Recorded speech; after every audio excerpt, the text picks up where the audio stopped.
Butler this evening, and I'll just turn the floor over to him. It's about lighting design guideline, pedestrian lighting design.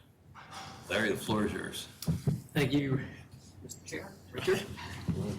We were before you, I think in March, with an update, and what we want to do is kind of bring a final. You will recognize that these slides have changed very little because the information that we presented in March has changed very little, but we have a couple new members on the design review board, so we're going to whip through the historic part. And I'm going to then turn it over to Bill Burton, who was also on our work group, who we worked with early on, to go over some of the field work and some of the details, and then he has a couple of recent examples of lighting in Reston that he'd like to share with you that I put in there today. So I'm just going to go through again some of the history. So the pedestrian working group was initially set up to develop contextual application guidelines and really a prioritization of pedestrian lighting. So the real focus was on pedestrian and cycling and so forth. But as we got into this, we realized that some of the work that we did, and also in conjunction with the Environmental Advisory Committee, probably has some broader application for the rest of Reston. So we'll go into a little bit of detail on that. But our main focus really was on the pedestrian realm, pathways, some of the corridors that people use perhaps to get to Metro and other destinations.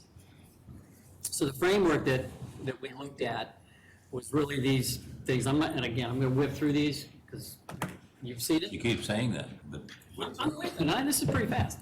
Promote safety, conserve energy. Be better neighbors, reduce sky glow, protect the ecology of the flora and fauna, and reduce health risks. So the field work, and then I'm really going to turn it over to Bill to describe that. Members of our group walked or biked virtually every pathway in the corridors in Reston and noted existing areas of no, low, highlighting, and so forth. And then we created an overlay of the existing pathway lights. We have about 300 pathway lights currently dispersed throughout various areas of the community. And then what we did, we created lighting zones. And we based this on the model, I think it's MLO, Model Lighting Ordinance. But we kind of made that more specific to Reston. We used some more Reston-specific language, and we reduced the numbers of zones based upon field work that Bill and the others did that we think is much more appropriate for what's happening here in Reston. So we looked at the corridors for transportation, and ultimately what we're hoping is that this creates a broader framework for the DRB. We'll get to the ask at the end of this, but we want to get through this. I'm not going to read these, but these are the zones. They go from 0, which is fewer, no lights. I'll use an example, Walker Nature Education Center, through lighting zone 3, commercial, metro corridor, places that you would expect to be lit because of the number of hours of use at those places. And this is a map that we created. We have an online version that one of my coworkers is making more specific, getting in and really following property lines and so forth, because the first blush at it, actually Bill did this in Adobe, I think. And so we're going to have an online version of this, which we think will be very useful in the future for perhaps regulatory or at least consideration of applying a future guideline. So I'm going to let Bill take over here, talk about kind of the corridors and some of the other, a little more details about the field work. Why don't you go back to the, can we go back to the map? Sure. Can I take your mic with you? Carry your mic with you so that you So this is the map we came up with, and so we have, again, 4 lighting zones. 0 is much of the RA public space, which is colored purple on the map that everyone hands out. Then 1 is typical residential areas. 2 is areas typically around schools. Here's USGS, some commercial areas. And then 3 is the metro corridor plus Reston Town Center. So it extends out of it here. Now, so we have these descriptions that Larry ran through, but also embedded in each description, based on the model lighting ordinance, are other specifications for glare, backlight, total lumens per square foot. So they're embedded in this, so it's not just what you read here, it's what's behind that we're not showing on the map, but that adds to it. Now, when we finalize this map, I realized that, so I think our next idea is to make this a true regulatory document. In other words, we put it in GIS, so it's online, so it's fully digital. That means that if you click on a point on this map, it'll show you the lighting zone, and it can show all those other specifications that go with that lighting zone. That means that when questions of lighting come up, it's not just a graphic anymore in Adobe Illustrator. It actually has some, digital information embedded in it. So the idea is, when this is ultimately finalized, I think the process is we go through you and then maybe the board, I'm not sure. So you would have to review this. But RA now has, instead of my Illustrator copy, RA has a full GIS file of this. So the idea is that the DRB would review this, go over boundaries, discuss, maybe make some changes. And then once you agree on it, and then I can't remember what the next step is after that, but then it actually can be used as a tool to make future lighting decisions. Once we're all in agreement on what the zone boundaries are, and we're agreed on the definitions of the zones, then this can be the document, and we could, then we could put it out for public comment or whatever the next step is for that. I think that's, and so we have, and I forgot to point out the corridors too. That was part of the original intent, was, as biking increases around here, people want to get to the high density metro corridor. What avenues are they likely to use? And, as Larry mentioned, I hiked all of South Reston, noted lighting, places that we might want to put in new lighting should that question come up, but none of that information is on this map. It's sort of in my back pocket. So the green are highly traveled corridors, yellow are lesser ones, and so on. So I think we're in a good spot now with it nearly completely digitized. There's a couple lines that need to be cleaned up, but I think we're about ready to share it with you and get your feedback on it. So any questions at this point?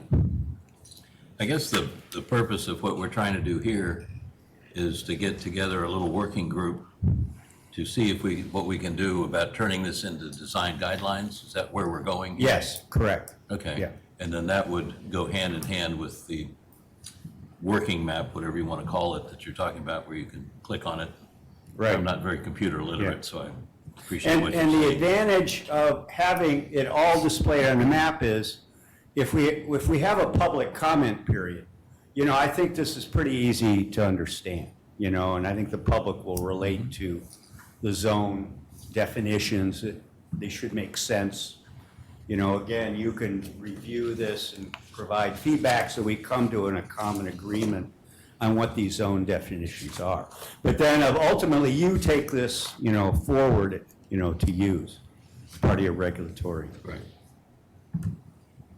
Okay? Okay, yeah. Does anyone have any questions here? Let's start over at Mike. Any questions, thoughts, comments? So just to be clear, the map that you were looking at those are existing conditions, or they're existing with your recommendations on that map? Oh, let's go back. They're a combination of both. Okay. So we're assessing, the current conditions, and we're actually kind of trying to preserve that, I guess, is a fair way to say it. We know schools we got to keep, well lit. That they're zone 2. We know we want to keep the forested corridors dark. So, and that's the way they are now. So we're not changing any one area to another area.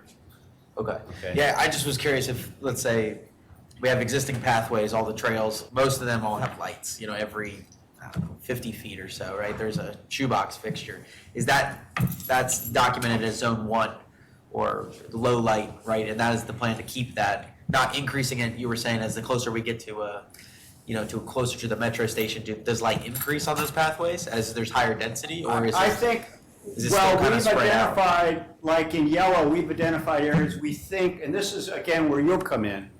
You know, what pathways are people likely to take to get to the metro corridor? So some of these pathways may need more lights. Others, like in the middle of Glade Stream Valley, we hope never, Right. frankly, have lights. The public, I'm sure, will have their own opinions of this. But no, I can't remember what the next thing was say. But that's basically the gist of it. So there may be adjustments. But not all pathways are well lit. It's actually kind of uneven. That's why I did the field work in South Reston. I did see areas that could benefit from maybe a light here, a light there.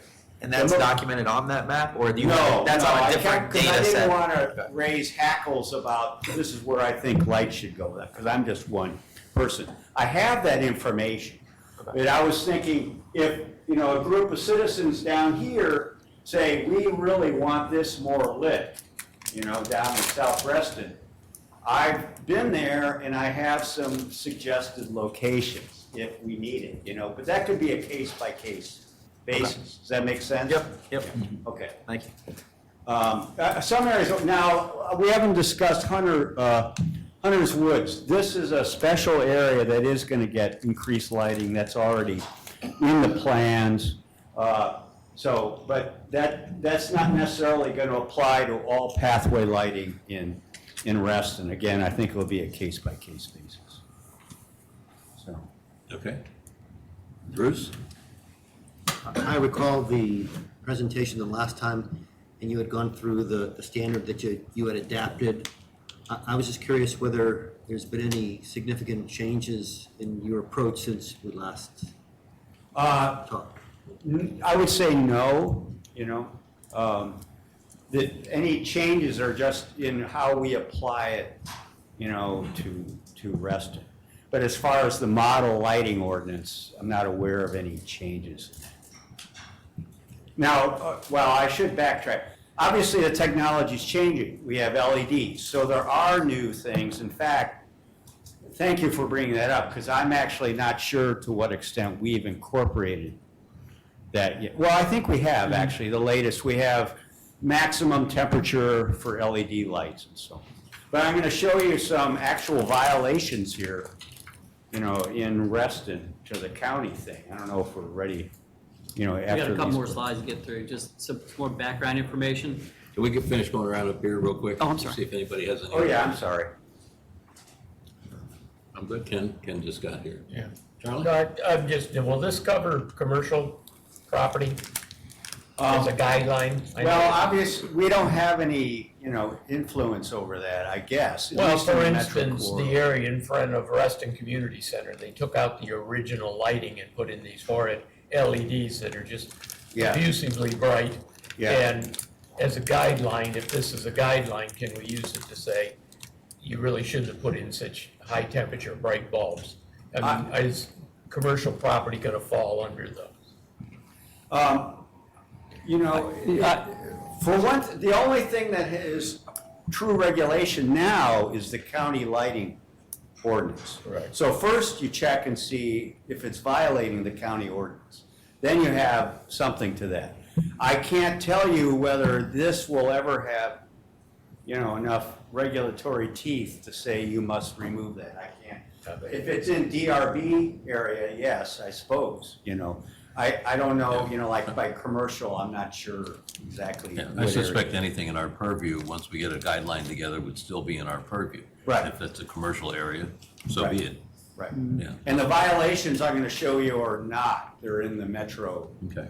corridor, but they're an illustration of why we need to get this going soon, because we gotta prevent this from happening all over the corridor. Okay. Sanjay, any comments or thoughts? Speak here or? Yeah, just talk to your microphone. A couple items come to mind. One is, would this document or whatever proposal you have, whatever format it is, also include the specifications for fixtures that correspond to each of those zones? Yes, absolutely. Because beyond just the color temperature or the brightness, I think so distribution also, that's very important to Right, to right. So document each and one of prove. those zones, if you click on it, or, I'm not sure exactly how When it you works, click. but theoretically, you click on a zone and everything that applies to that zone, you know, light fixture, lumens per square foot, all that would be actually embedded in the map. And you could see it right there, and you could, there would also be a separate document. But things like lighting fixtures, spacing of lighting fixtures, all that, and, we'll need to work on that, somewhat, but color, temperature, brightness, all that stuff, yeah. And the second question I had was, would any programming features for the lighting fixtures be applied to this too, or is it that this lighting would be constant from sunset to sunrise? Oh, timers are part of this whole thing. And we have an accompanying document that goes along with the map that mentions these things. So dusk to dawn timers. And maybe we should have put out, can you send that out again? It's in the Dropbox. Yeah, so the draft guideline as we have it right now was, I think Margot put it in the Dropbox, and so that information is there. Yeah. And And it does. a lot of that, some of that we adopted from the EAC, the Environmental Advisory Committee. We took their recommendations directly and put them in this. Thank you. We need to blast forward, so Okay. this is just a reference to the master plan that recognized additional lighting in well-traveled areas would be likely as Reston develops and redevelops. We were cognizant of the community awareness. These are great little graphics here. And then, I'm not going to read these, but these are straight from the document, the other document that's in your Dropbox, the general guidelines, and then we get into some of the technical guidelines, such as the 2700 Kelvin max, although 3000 K is what the county just adopted for streetlights. But, the DRB can certainly go lower, and the 2700 is what we have recommended. And that's just a Kelvin scale. And so these are the reference materials that we used as part of our guidance. And I think, Bill, were you involved in the original street lighting plan, the 83 effort? No, not 83, I was in the 90. The next iteration, Yeah. okay. So those are all good reference pieces. And then I'll let Bill walk through these couple of examples here. Yeah. So this is, I think it's called Commerce Metro Center. If you drive down Sunrise Valley towards Wheelie, you see this. And these lights went in the last couple months. They are angled from horizontal, so the fixtures are at like 70 degrees instead of 90. Each fixture has a ton of LEDs in it, a whole ring of like 10 at least. They're very bright, and I think the temperature is probably too high. I'm going to fight this, and I've talked to Julie Bittner on what letter to write to whom to do this. But this is a clear, and the next slide shows the violation. So this is directly from the county ordinance. Full cutoff lighting shall be mounted horizontal to the ground. Okay, so they're in violation of the existing county ordinance. It has nothing to do with our stuff. Okay, but the point is, this could creep through all of the Metro Center unless we're visual. Okay, and then number two, this went in 3 years ago. That Boulevard thing up at the Metro Center, they have a pool on the roof, and they installed light fixtures on poles on the roof to, I guess so you could swim at night. That, I filed a complaint with the county about that, and I got kind of a runaround. And here's the violation. The use of lighting fixtures which are so on shall not be permitted on the roofs of buildings, okay? So they're in violation there. So just because we have the ordinance doesn't mean, you know, everyone's gonna follow it, or planning and zoning or whoever approved it is gonna, you know, follow the ordinance. So again, this is happening right here, and this, you know, we need to step up our game here, I think, a bit, to make sure this doesn't happen more widely. Yeah, part of the issue there is both of the examples you just showed are not in areas that are under our purview. I understand that, So- but I'm saying maybe, you know, we can get more of a voice in this. Yeah, you I know? think we all agree that something has to be done, so. Yeah. So here's the ask. What we'd like, so we've got the baseline information, again, the guideline document we've already produced. We need help from the DRB and perhaps some of the covenant staff to actually put this in the form of a guideline. Right now, ours is just text. And so while it may still be useful to DRB members if they've got an application in front of them, we think if it had a consistent look with our existing guidelines and, you know, the sort of the language and that kind of stuff, that would be really helpful. I have no experience drafting that, nor do any of our working group members, so we would like some assistance with that. We then want to present it to the RA board and get public comment, because ultimately the board will adopt these. And I have heard that the county is going to be putting together an outdoor lighting task force, and I think Bill had agreed to jump into that, although it's been very quiet after your initial, you know, response to that. And then, as Bill talked about, the background information on the zones and so forth is kind of build out those specifics for RA properties and pathways that also I think could be helpful for other properties in Reston that are subject to the DRB. Yeah, just for your information, the process of guidelines, we're doing that right now. We do it every year. And what you're saying, that the first two steps is what will happen. We'll assign, you know, 2 or 3 members. In fact, there are 3 members not here tonight, so I'll volunteer those 3. Perfect. To work with you, if that's all right. You know, I'll let them know. I'm kidding. We'll figure out who would be best to work with you guys. But once we come up with a guideline, it then has to go to the RA board, so your sequence there is exactly what would happen anyway, so. Okay, so that's really the ask that we have. I mean, we've got a lot of information, but again, we need to put it in kind of a useful form, and then, as I say, kind of build it out so it has more application. And ultimately, what we'd like to do is get this in the hands of Fairfax County, because as Bill showed with those violations, we might be able to help Reston along in areas that are not subject to the design review board. That's a deeper issue.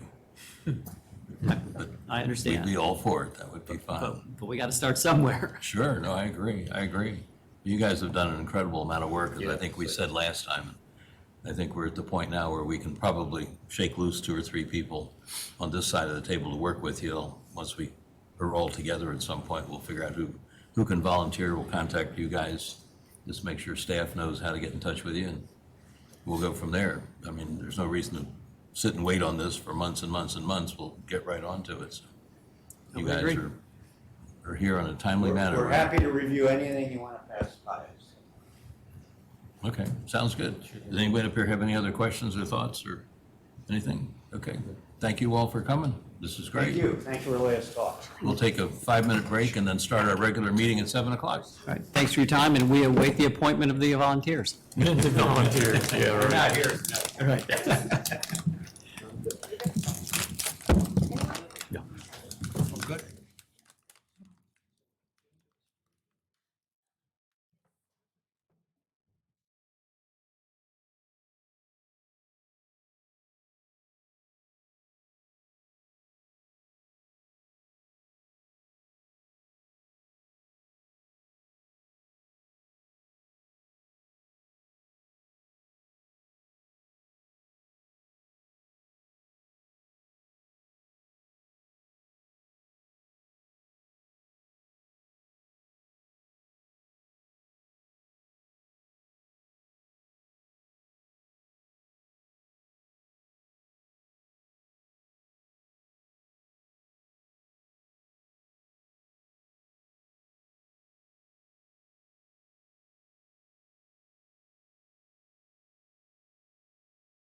Okay, welcome everyone to the, where are we, November 12th meeting of the Design Review Board. We're missing some members tonight, but we have enough for a quorum. I need a motion to approve last month's minutes. So moved. There's a motion, is there a second? Second. Motion is second, all those in favor? Aye. Need a motion to approve this evening's agenda. So moved. Second. There's a motion and a second. All those in favor signify by saying aye. Aye. Aye, great, we're off to a good start. Are there any general members' comments from anyone out there? Announcements?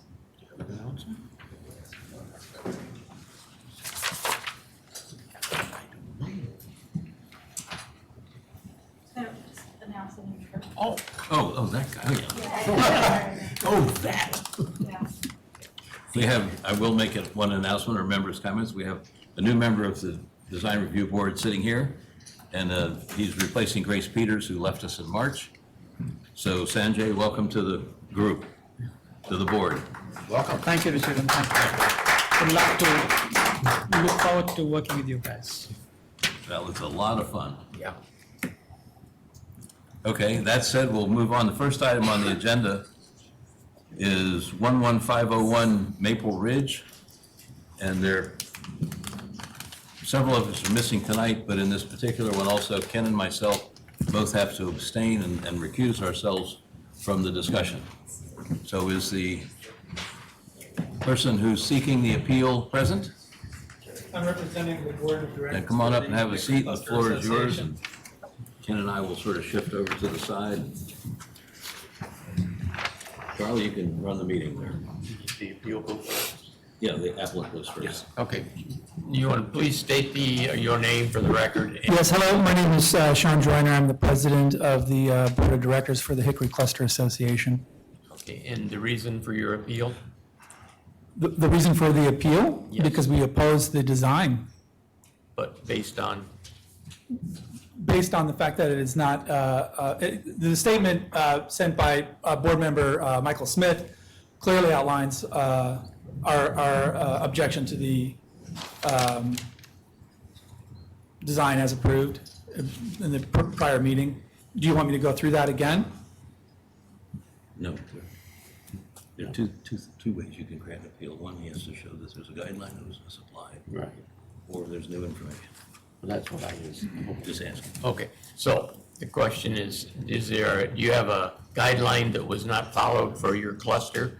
Yes. Or do you have new, okay, or you have this Yes, it new was not, information? the guideline is not followed Okay, for our well, cluster. Our cluster there's has very two clearly, reasons we can- our cluster has very clearly outlined design guidelines, which were not adhered to in this design. Okay, but there's two reasons we can hear an appeal. One is new information, another is a guideline that we. Correct, so felt the was not properly- guideline was not followed. Okay, very good. Which guideline?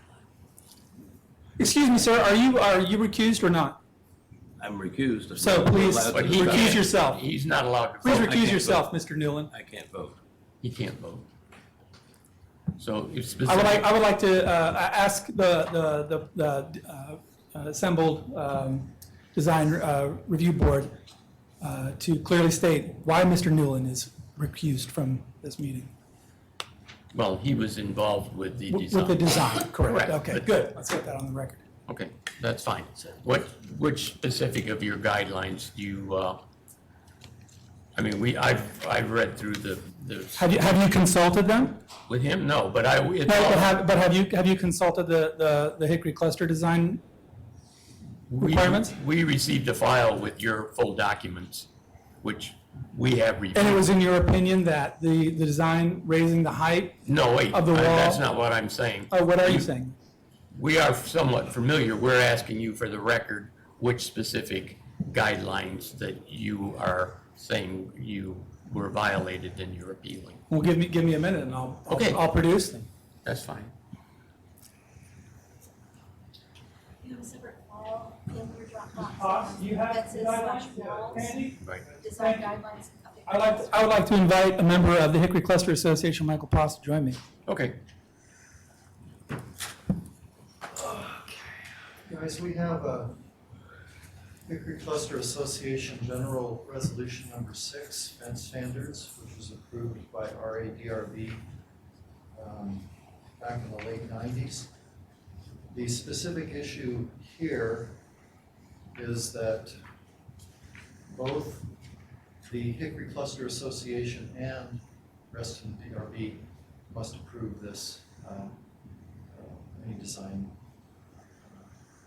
put forward in an application. Hickory Cluster clearly said that they did not approve it, so Reston Association cannot approve it, especially since RA approved these fence guidelines. So it's not only the guidelines that wasn't followed, but there's additional information that was presented, that was not presented at the time of the application approval. The application references photos that strategically omit the significant 2016 to present visual impact of an extensive $20,000 Hickory Cluster Association entrance landscape project specifically designed and implemented along Maple Ridge Road to provide the subject homeowners with substantial private screening. Okay? This consisted of about a half a dozen ship laurel bushes, which are underway now for a couple of years. And we had extensive conversations with the homeowners about that, and the board spent a lot of time deciding to put those things in there specifically to provide visual screening for those homeowners. Once fully mature, these numerous ship laurel bushes will provide substantial relief without the need for undermining the RA-approved Hickory Cluster fence cluster standard by approving such an excessive wall height extension. The submitted application omits currently required survey. That's an administrative issue, but the main thing here is we spent a lot of time putting something up specifically to give them some protection. Those are the two major issues. Other than the design of the cluster walls, walls are significant architectural elements. They're consistent throughout the cluster. There are half a dozen homes, including mine, that have the very same issue. The very same issue.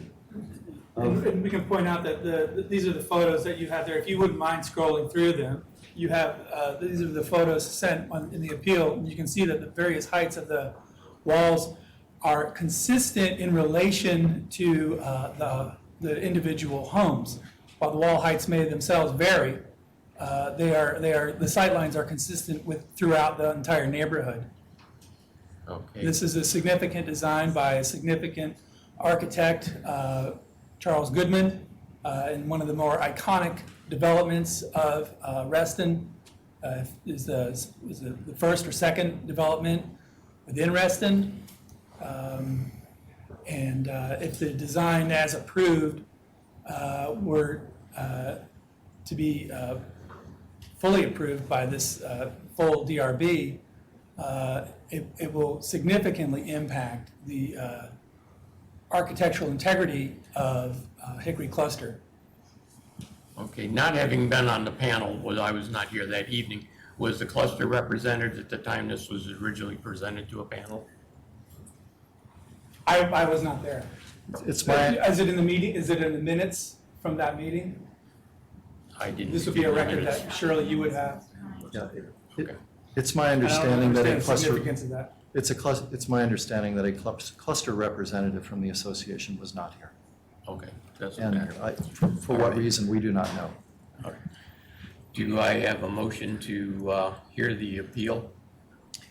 I just wanted to have a clarification. Sure. So there are two bases for appeal. One, new facts, and that's one that we're not discussing correctly. That's not the basis of your appeal. Your appeal is based on that a design guideline was misapplied. Well, That's one, and the other are the fact that, as Mr. Post pointed out, that the application presented to the DRB did not include the significant planting that the cluster had undertaken at its expense to mitigate the visual impact. yeah, it's, the first reason is misapplied specific guidelines, and the issue there is that both Hickory Cluster and RADRB must approve it, so you can't. And the second is additional design information, and that has to do with the plantings.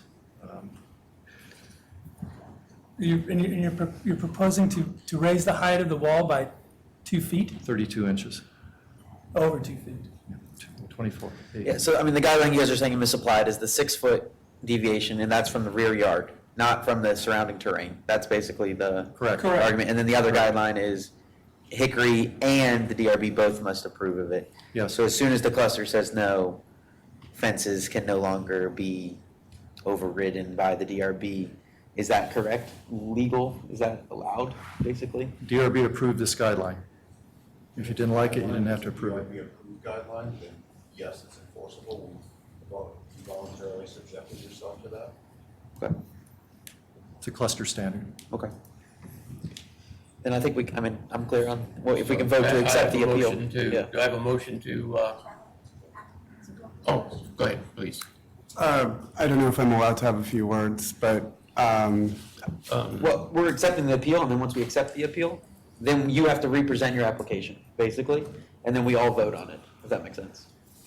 okay, so I Yeah. can't, because Am I it seems to me misread? that the information that they're saying is new information was presented before, that's the thing. And so it's, this was already discussed before, I would say it's not new information.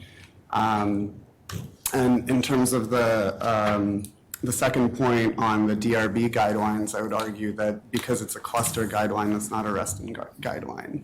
And so by approving that appeal, you would say that the cluster guideline, no matter what it is, could overrule anything that the Reston. Yeah, unfortunately, that's what I guideline just cleared says. with legal, and he is saying that is accurate. So, okay, So that's one thing, but then there's no new information because what they're doing is just saying the same argument as was said in the first. Yeah. in the first Unfortunately, they're application. proving that there's one misguideline approved, so they only need to provide one example. So my motion is to accept the appeal, and we rehear the application. Do we have a second? Just for clarification, to accept the appeal on the basis of a misapplied guideline. Correct. Second. Okay. All in favor of accepting the appeal? Aye. Aye. I wasn't looking. Okay. What was, can you raise your hands again on the aye? You're voting? Is that enough to carry a motion? I got three. And I'm saying, Three, we have two recusal. Could I ask a question? sure. Sorry if I'm No, you're new, that's perfectly legit. Is this the only instance of its kind, or are there any existing situations where the height has been increased? Well, that- Any existing that- situation where the height is different from That what wouldn't be is being relevant presented to here? this particular case at this time, Okay. because we're only hearing his issue until, for the appeal. Okay, Okay. thank you. It's not, because the recusals have the same effect as abstentions. So you've got 3 abstentions and 3, that's not a majority. So So you either have to vote, what is your reason for not voting?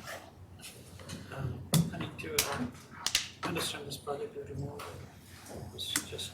Well, we'll go through the whole thing over again, the whole process. So, all right, Margot? Well, I think my understanding is the reason he abstained was because he wasn't clear on how this, so, well, but No, the background of the. we will hear the background all over again okay. So if we have an four- appeal. We have 4 yeses, then we can move it forward to the appeal and hear the case again. Then we'll hear the case all over as if we hadn't been presented in the first place. Then you'll have an opportunity to vote yea or nay on what you see in terms of approval or disapproval. Right. Okay, so we have 4 yeas. So we've accepted the appeal. We've accepted the appeal. Which then I guess allows all of us to participate, is that correct? Yes. Okay. Back to the original application. Richard, you're recusing yourself from this entire thing, right? Yeah. Do you want to present it like you presented it before on behalf of the applicant, or?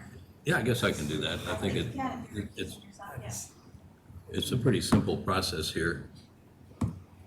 I'm presenting it on behalf of the applicant, that's okay, I can't Would you vote. mind sitting on this side of the table then? This is very And opposite. presenting yourself as an applicant and not as the chairman of the board of the DRB?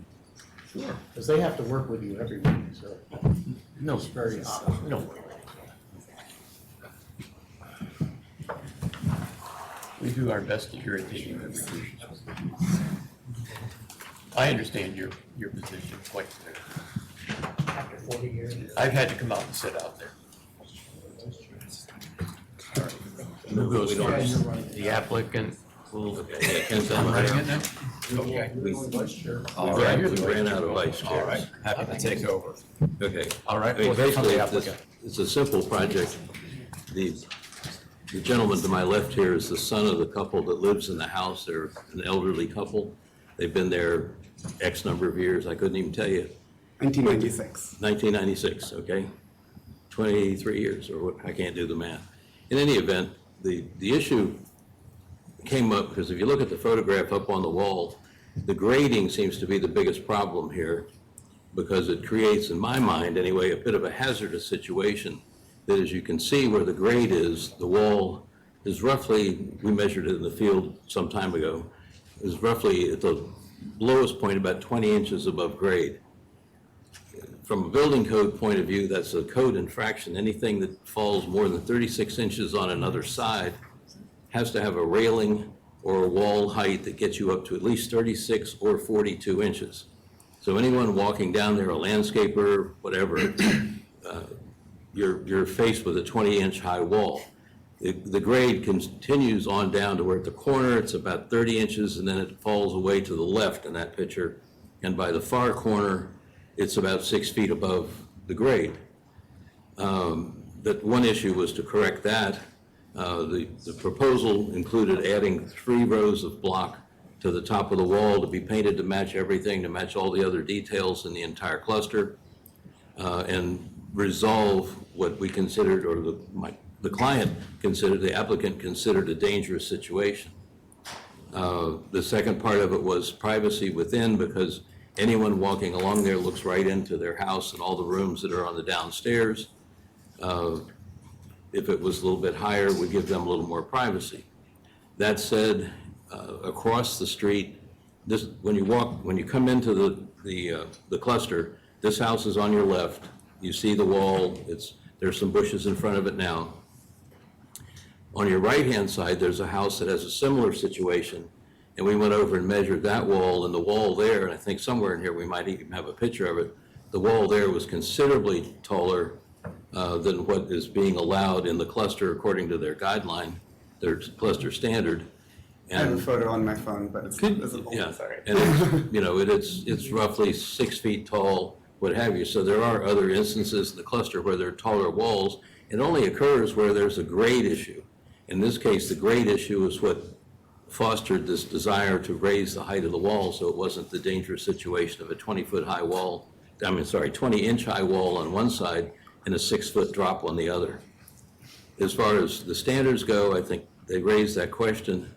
The guidelines that have to be shown to be misapplied are Reston design guidelines, not necessarily a cluster standard. I understand what they're saying in terms of how it goes through. You can see there, that's a good picture. It shows you how low the wall actually is. I appreciate the landscaping that's going on. That will help some of the privacy issues, but it's still a concern from a hazardous issue. So I don't think a Reston design guideline was misapplied here. I think a cluster standard, the panel approved this because they felt it was a necessary thing to do to raise it 3 courses to solve the hazard problem. So that's why we are where we are. There was another design that we put in there that produced a orthogonal lattice work behind the wall that would be completely inside the property that came up 3 feet. And I think somewhere in there, we got a picture of it somewhere there. You can see the sketch up at the top shows that would come up from behind the wall. It would be a wood lattice structure that could be covered with plants. And somewhere along the way, we realized that no one would let that happen, so we took that away. I personally, as an architect, think that's a pretty good design, and it went better with the house itself. But anyway, so that's why we are here where we are, and I think that's why the panel that originally heard it approved it, not unanimously, it was a 2-to-1 vote, but that's where we are. Happy to answer any questions. Any questions for the applicant? Yeah, just one. So are there, the bushes that have been planted since, I mean, was there thought of just making the safety hazard go away and just have the one wall? Why do all 3 walls to make it this all significantly taller? If it's already screened, then making that one wall safety height, you won't see it anyway. Whether we do the wall, you do the lattice. I don't know if there's a railing cluster guideline anywhere that you guys have on those upper decks. I don't know if there's a railing or if it's all concrete. I'm not sure. You have to remember, if you don't mind if I comment, this was built in 1965. The code requirement that Richard's referring to, I don't think was in existence then. No, correct, but I think it is a valid, it's still a valid concern nowadays. So to me, I don't think if they wanted, let's say if you had a black railing that you put on there that was 20 inches tall and made that thing 42 inches tall to meet code, I don't think it would detrimentally impact the design because A, you planted a bunch of bushes there that now are gonna block it and it's just gonna fade off into the background. So there could be a solution, I'm saying, rather than all this fighting back and forth, why don't we come to a resolution to create the safety kind of hazard go away?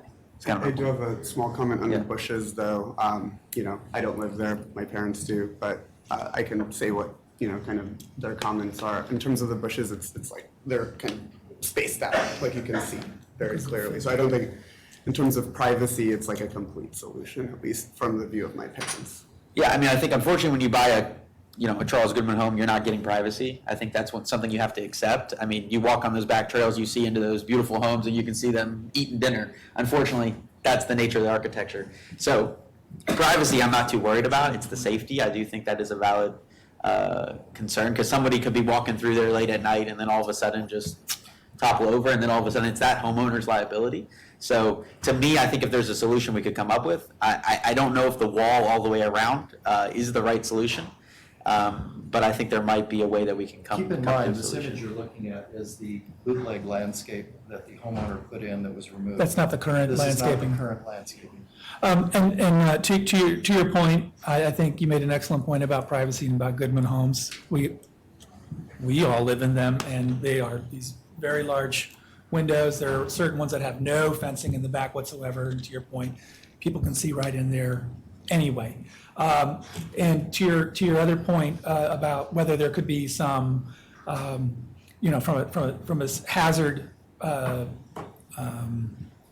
to address the perceived hazard of having a wall that is too short, that's something that the board could consider. We could consider even perhaps putting some type of a barrier on common property, on the common area just outside the wall, so that you wouldn't have this. So what we're really concerned with is the fact that this is in relation to the height of that wall, a significant increase, and it will impact it'll have a significant visual impact, not just to that house, but it will be jarring because it won't blend in with all the other houses. Because as I said earlier in my opening statement, all these walls the height is relative to the elevation of the home. So, if we as the board, I'm speaking as the president of the board, I don't have the entire board with me. I have Michael Smith, who's also on the board with me, but I believe that we would be amenable to discuss options to address the perceived hazard of the low height on that one elevation, perhaps by putting some type of safety fencing, which, as you point out, would be obscured by the planting anyway. As opposed to changing the architectural Right, elements. as opposed Right, to changing. correct. the- And that's all I'm suggesting. Or, I mean, heck, you could even dig out the grade 20 inches down and just slope the thing. It's already sloped down enough. I mean, you could just dig it out even That's more. another option we would be very willing to discuss. I mean, obviously that's cluster property, so they can't do it, but that's something that Right, you guys. that's you guys an can help option with. we would be willing to discuss. Go ahead. Trying to figure out, get the boards. Any additional questions for the applicant? Well, I would like to ask, was this brought before the Hickory board prior to the installation? Did the board approve this, or had they, I guess, was it brought before you? Did they apply? The application? Two or three times. Multiple times, and we, Yes. and we said that we wouldn't sign as, we would always, well, this happened back when you were on the board, and I think recently, when I just come on the board, but each time it had. It was denied or We said that we would sign as effective party status. We have over a dozen other houses that, because of the rolling caravan in that cluster, in our cluster, would therefore, qualify for increasing the height of the wall. So these were built in 1965. There's been no indication or no history of any injuries or any car driving across there since 1965, not in the entire cluster. And now retroactively, and I don't think they say anything about safety in the appeal. It's only They've vandalism all- and trespassing. And they went away for 6 months, they came back, and they said that the trellis that's not there legally anyway, was, vandalized. Well, we don't know that, we don't know if it just fell down, it wasn't, in all due respect, it wasn't. So, we're looking at a design that is at the 9th block on the interior, on every house.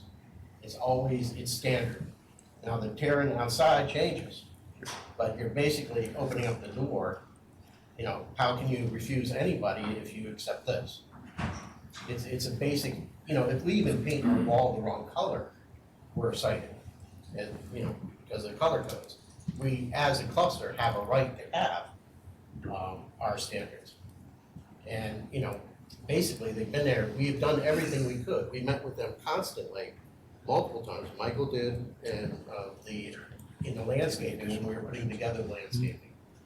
So we put together landscaping, the reason they haven't put together yet. But those are supposed to shield this whole side of the house. Excuse They me, sir, will when they mature. looking for additional. Charles, do you have any additional questions for the applicant?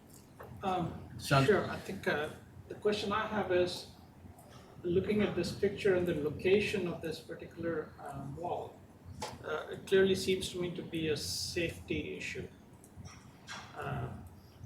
Well, And we a have- security issue. Safety issue is always mentioned, but additionally, it seems to me to be a security issue. The idea that to me, the notion of having that kind of a perimeter to your courtyard is actually to fence off any intrusion. And in this case, it's just simply anybody can jump in at any point in time. But most of those houses don't have that courtyards. Only very few are walled all the way entirely. So I don't understand why security is an issue. We have over a dozen other houses associated with exactly the same thing. Now, retroactively, you want to apply current standards to our architecture. That would mean that we'd have to put handrails on every retaining wall that we have in the cluster. We'd have to go back to every homeowner and essentially go back and redesign the whole cluster. The thing is, these are works of art. We're not supposed to be redesigning it. Things have happened that have made changes. This is a big one, and it really opens up a Pandora box. The standards you're talking about, yes, safety, this and that, this design was approved, built, a fence standard applied to it, approved by RA over the years. This is 50 years ago. We live in glass houses.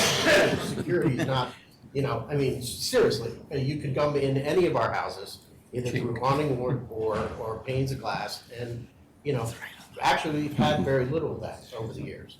I would challenge you to find a crime report that involves that issue. Sanjay, do you have any additional questions? I'd just like to make one other Please. comment. We're not trying to create a precedent in Hickory Cluster. I love Hickory Cluster and appreciate the architecture. There is, when you go out there, somewhere in here, there's a picture of the house directly across the street. It's not in there? It was in the original presentation, so that's why I'm asking. The house across the street is not a house like this. It does have a wall. Yeah, the house across No, the but street my only would point is would that be the- a carriage house, It's a carriage house. We have, which look entirely I different. don't know what that means, but I mean, the house is, underneath, it doesn't have If a you're wall. familiar with the design of the neighborhood, you would know that there are different models. Yeah, and no, I'm talking about one the is wall. a carriage house. I know, but the wall in the back, when you walk over there and measure it, it's 6 feet up in the air. You're talking- Hold on, my turn. But the house directly across the street, when you look at it, the wall in the back, which is similar to this, and I think He has a picture in his phone he can show you. It's from the original application, so I'm sorry. Oh, if- It's not in here, was not part of the original application. Yeah, The original I think that's, Well, this is the application. It has the diagrams and everything, but yeah, but this is the house that he's referring to. So you can take this. I'm sorry. Yeah.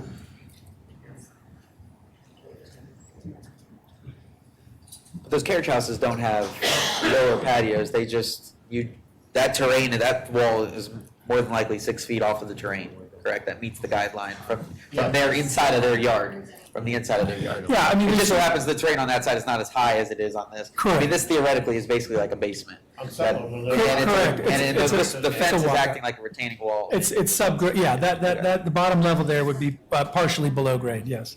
Yeah. And multiple houses throughout the development are, have that same issue.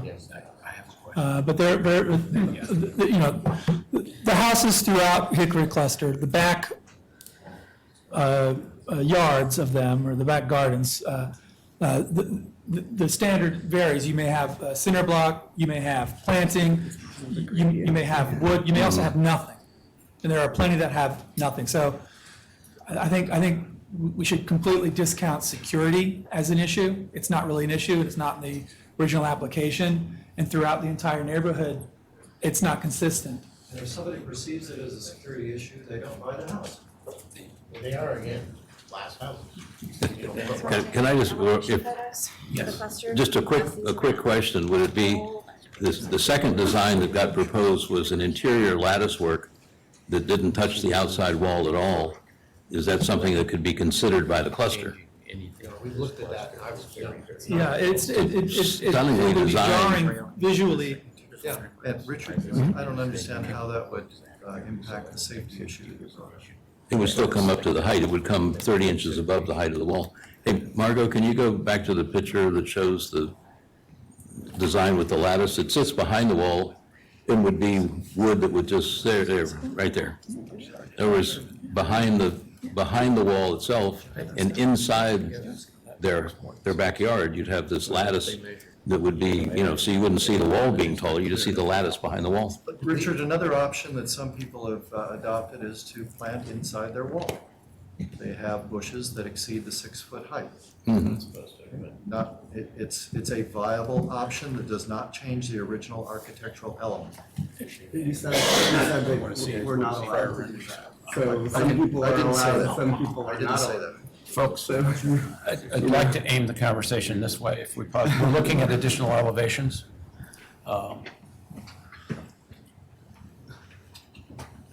I think have a my que- parents would be happy to compromise. Are we aware of any of the walls that do exceed 6 feet?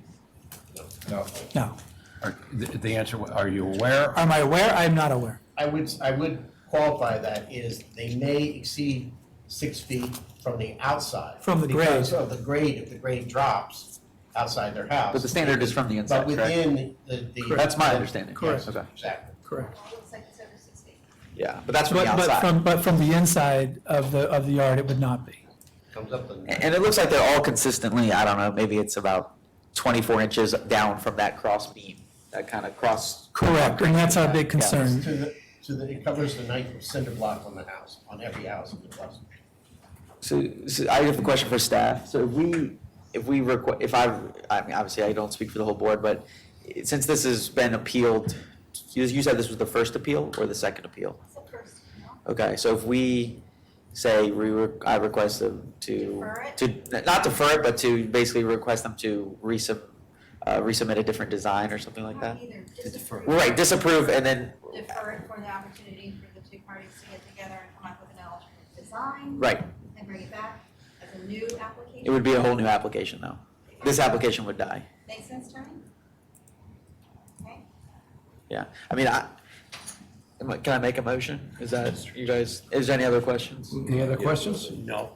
Yeah, I mean, a motion to disapprove the application and request the applicant to work with the cluster on a more viable solution to address the safety if that is a concern. And that's,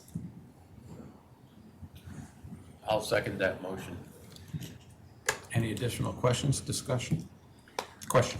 Well, no, my recommendation would have been to defer, so that, to leave it to the group to discuss. We don't get the option of, we don't have the option of doing that. Well, at this point, you've got a first and a second, so. Yes, Ray, you I- gotta yeah. make a vote. If it doesn't carry, you. That's right. You have that option if the vote doesn't carry. Alter to, sorry, clarify what you were trying to say?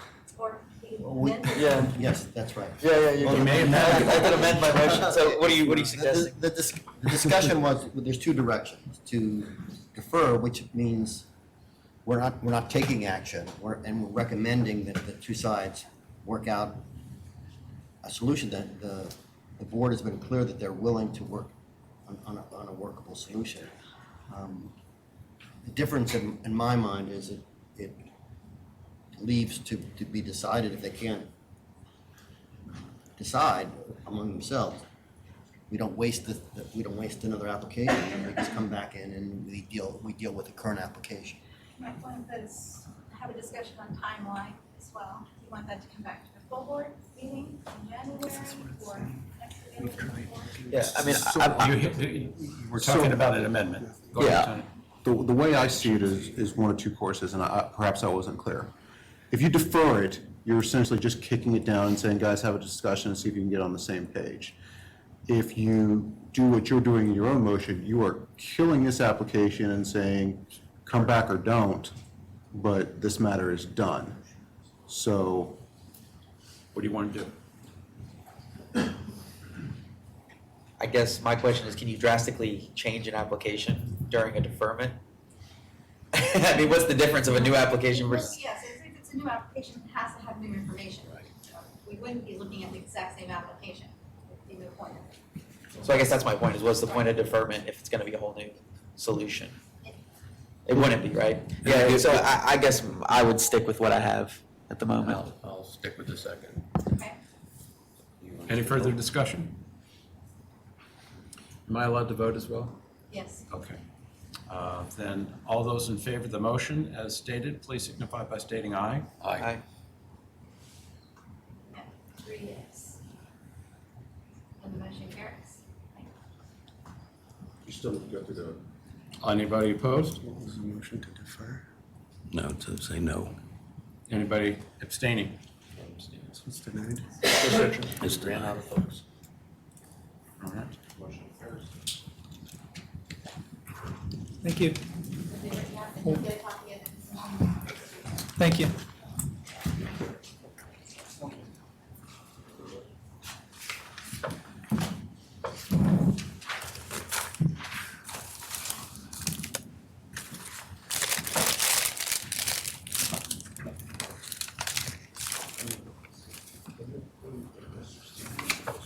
Moving right along,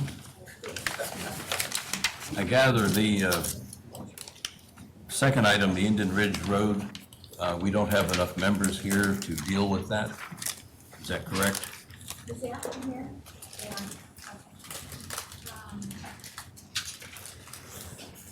We only Yeah, have, Richard, Michael, and Ken would all three need to abstain from listening, hearing the appeal. Right, because we were on the original panel, which only leaves 3.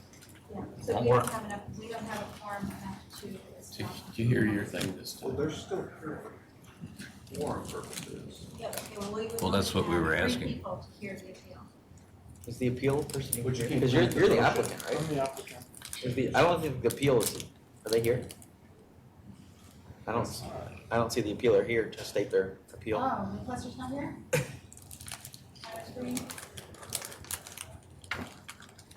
Well, if the cluster was notified that we didn't have enough members to deal with it, maybe they didn't come. I mean, so that's, So then there's no new information and no misapplying? They can submit on papers, so I think what. The best solution here is to just move to defer to the next meeting. Turn your microphone on.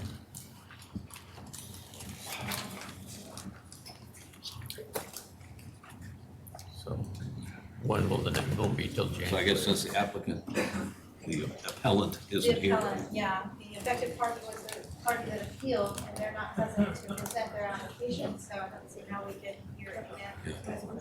I'm afraid we'll have to defer this. Put you on hold till January. So your item is existing, correct? Yeah. Yeah, and so you have an approval on hand right now.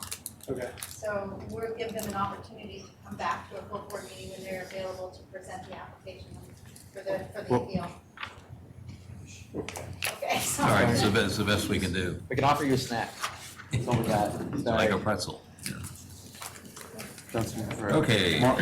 Margaret, But the resolution says that the appeal will go forward even if the party's not here unless there's. Oh, it does? Right, but the reason this needs to be deferred is there's no possible way they can grant the appeal because 3 individuals have to recuse themselves, so you won't have a majority for the motion. So they would still have an opportunity to come back? They're still gonna have an opportunity to come back, but to be clear, the minutes should So reflect just it. the way you want the minutes, right? Right, Okay, thank you. Okay. that'll be, Is It'll that have, clear? it'll have to come back is what we're being told. yep. Yeah, there's no December full Depends on board meeting. availability, so they'll reach out to the affected party tomorrow and say they'll be available. Thanks. Okay, we're batting 1,000 tonight. He's on hold till January. All right, let's move into the Tall Oaks Village Center.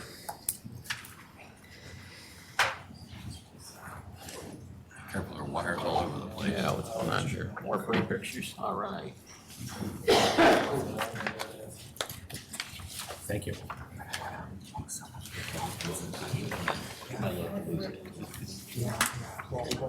Okay.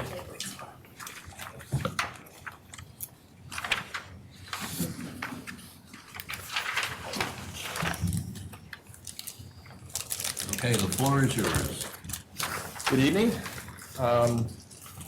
Thank you for hearing me so early in the evening. I'm used to being in. So apologize for my giddiness if it shows.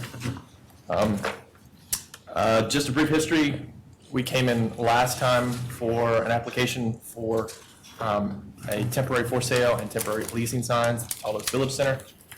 It was requested to be deferred for the applicant to coordinate sign size and sign colors. I'd like to first off apologize for the tardiness of this deferral application. I was hoping to get it last month, but asking us to coordinate on a couple colors is kind of like asking the Green Bay Packers and the Chicago Bears to come up with one color. So I'd like to think that we did fairly quickly in this case. Well done. So the general aspects of this application have stayed the same. The locations are still at the intersection of Wheelie and North Shore. At the second entrance, the northern entrance of the parcel, just behind Canzano's. There are 2 joint signs, both 4x8. The aspects of these signs that you asked us to make sure of was that the general name was in the same location, the general group was in the same location, and the general contact information was in the same location. I believe we've accomplished that as best as we can with 2 adjoining parties. The signs will all have white 4x4 posts as are required in the Reston requirements, and the signs meet the size requirements for a joint sign. I believe Neil asked for them originally to kind of be at like a triangle. We didn't see the viability of that actually working in 2 locations. So we are proposing them to be, again, side by side as they are kind of today. But besides that, I'm open to any questions. Just out of curiosity, you've got the for lease signs as part of the package. Is that being presented tonight too, or just the outside signs? Those are the signs on the windows of the for lease, and they are. Okay, Yeah. so we're just talking the outside signs now. We'll get to those in a minute. Yes, Okay. yeah. All right. All right. I think it's pretty clear what they're proposing. Are there any comments? Let's start with Mike. No comments. Bruce? We're just talking about the signs, not, we had other conditions. The big signs. We're not The big talking- sign, no, I understand, but we had conditions about how long. Time element. Yeah, what is the I think- timeline that was gonna be? I think the my question. time request was until we're sold out. So what? Until we're sold out. So the other on-site applications requested an extension for 5 years, which was granted by the board almost a year ago today. We'd like to keep that same timeline because that's generally how long it's going to take us to build out the project. So if the retail fills up in a year, you'll take the sign down? Take them down. Yes, sir. That makes sense. I think they would be super happy to take, Yeah, I bet. we would be super happy to take down our signs Really? as soon as we can. Really? Okay, Bruce, any comments? No. Ken? Not here. Charlie? Well, I was looking at our recommendations, and the signage we talked about was only 3 feet wide.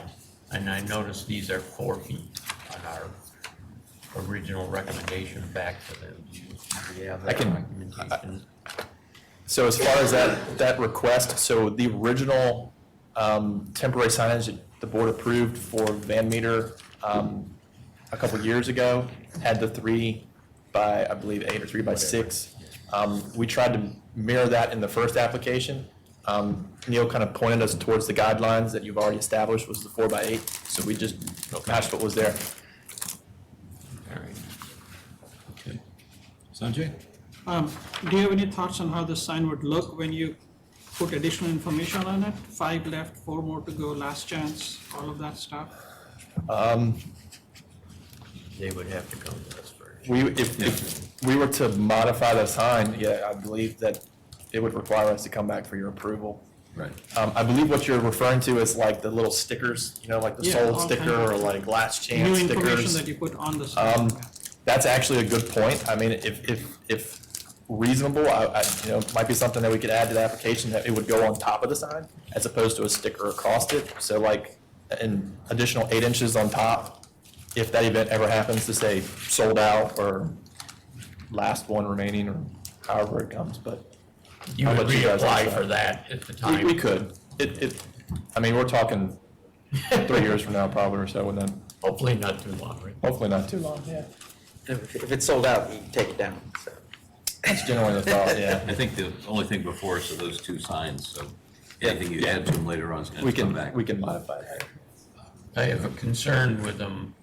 What are they, I don't remember, I've read this, but what are the signs made out of? They're plywood, but what is the, are they It's paint not finish really- or are they a vinyl finish? It's or- a vinyl finish, so it's not necessarily plywood. I think it's like a ply form. Okay. No, my concern is, are they still gonna look good 4.5 years from now? Are they yes, gonna sir. weather down and look ratty, or are We've- they gonna be kept up? Yeah, so if you recall, the last time I came in with the art for the bus stop, that Right. same kind of vinyl application that you guys have seen here actually applied here to this building. That's the same kind of stuff that they put on the face of these signs. Well, it certainly wouldn't be to your advantage to have your signs looking ratty, Oh, because no, people would, I can guarantee you. So we'll I get it assume from that they're this. gonna be maintained for their life. Yes, sir. And there's no lighting involved, correct? No, sir. Okay. These are not lit. Any other questions or thoughts on this? Yeah, I just have one. Yeah, sorry, just make sure the maximum off the ground, our guideline states 12 inches, so just make sure that is adhered to. So that way the sign is no more than 9 feet tall, basically. Is what we can have that limits in. that, yeah. Bruce? Maybe I'm confused, I'm looking at our letter of April 10. It says, signs remain for no more than 1 year until the commercial and site pad is leased. Are we talking about the same? That's the old application that expired that caused us to reapply for the temporary signs. Okay, And that was actually a different applicant. That was actually Jag. Okay, and the question, so I'm still asking the question, was there, in the application, does it address time? Is there anything in the application that addressed time? Yeah, how long? I think there was in the last one. I can't- The previous application, no, I don't think it addressed time in the previous Okay. application, so Then it's we'll always like a point of conversation as to what you'll approve. So that would be part of any motion that was It made? should be. Yes. Okay, that's what I wanted to understand, thank you. Okay. That's it. We need a motion. I move to accept the application as submitted with the stipulations that have been provided with regard to timing and height off of the ground. Did I leave anything out, Sanjay? And the height from the bottom, no more Yeah, than 12 height from the inches. bottom, no more than 12 inches. Michael Woods. Did I leave anything out? A second? You want to clarify the time? What Just was say it it? again. I move to accept the application as submitted with the following stipulations: timing, to be removed when the units are sold, and what was the agreed upon on our side? I don't think we had an The agreement. other question was the last part? Did we agree to a time? previously agreed to a time element? No, we haven't agreed to any time. The last application So I was need a deferred. time. Yeah, that's what I'm So you can asking. come up with a timeframe now. If I could suggest to the board a timeframe of 4 years from the time of this approval, or completely sold out, whichever comes first. I'll There's put that in. Yeah, there's I'll put that in. 156 units, so. Okay. Okay. I accept the amendment. There's a motion and a second. Any further discussion? All those in favor signify by saying aye. Aye. Okay, the next part of this It application. isn't opposed. No. Are you opposed? Oh, opposed, okay. Sorry, Bruce. The next part are the little signs that go inside, I gather, inside the doors of the rental units, of the commercial. Is that on that sheet? Yes, it's on the previous application too. But it should be on this one.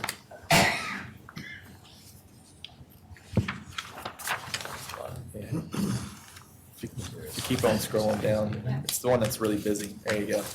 So, just a little brief explanation as to why we left this the way it is. Stanley Martin Homes has no really point of interest in the commercial side of this property. It's sold, maintained, and operated by JAG, which they've hired Van Meter Homes to do the commercial leasing for them. The separation between what you visibly see from the roads on North Shore and from Wheelie, we believe are completely different than the internal workings of the site, which is why we felt like the colors didn't really have to match what we showed on the main road. Those colors are their company's way to show the difference between their retail, their commercial, and all those aspects. So the blue is their main commercial color. So just like Pisano's shouldn't really match my sign color, we kind of felt like Van Meter's signs didn't really have to match our colors. And again, these will be the only signs that are on those units, because the reason they're on there is because they're not leased. So there's no overhead sign, which was already previously approved, and there's no sign on the glass. So this would be the only sign there. I don't have a problem with this. I think it's a lot of signs. I do object to the one that's up on the second floor in the tower. I think that's kind of overkill. And given the, you see it there, in the middle on the right-hand side, there's a sign up in the tower. I mean, the text on it is so small you couldn't read it anyway. So I think the other ones are okay, and they'll be taken down as the spaces rent, I gather. Yep. So it's kind of a temporary real estate sign in that regard. And each of those spaces is different. It's an individual space. So They're all- you're getting that space You're with getting that that sign. space. Okay. Yes, sir. Any other comments, Sanjay? No, Charlie? No, I think we need to indicate ground floor only. Okay. Ken? No question. Bruce? No questions. Mike? Okay, I'll make a motion, we approve those temporary for rent signs, basically it's what lease for lease signs. And the stipulation that the one on the second floor in the tower is not approved, but the other ones are. Is there a second? I'll second. The motion is second. Any further discussion? All those in favor signify by saying aye. Aye. Any opposed? Okay. Thank you. Thank you, gentlemen. Might get home before the kids go to sleep. Right? Yeah. Go get dinner. Okay, 11800 Sunrise Valley? Yes. Hello. Hello.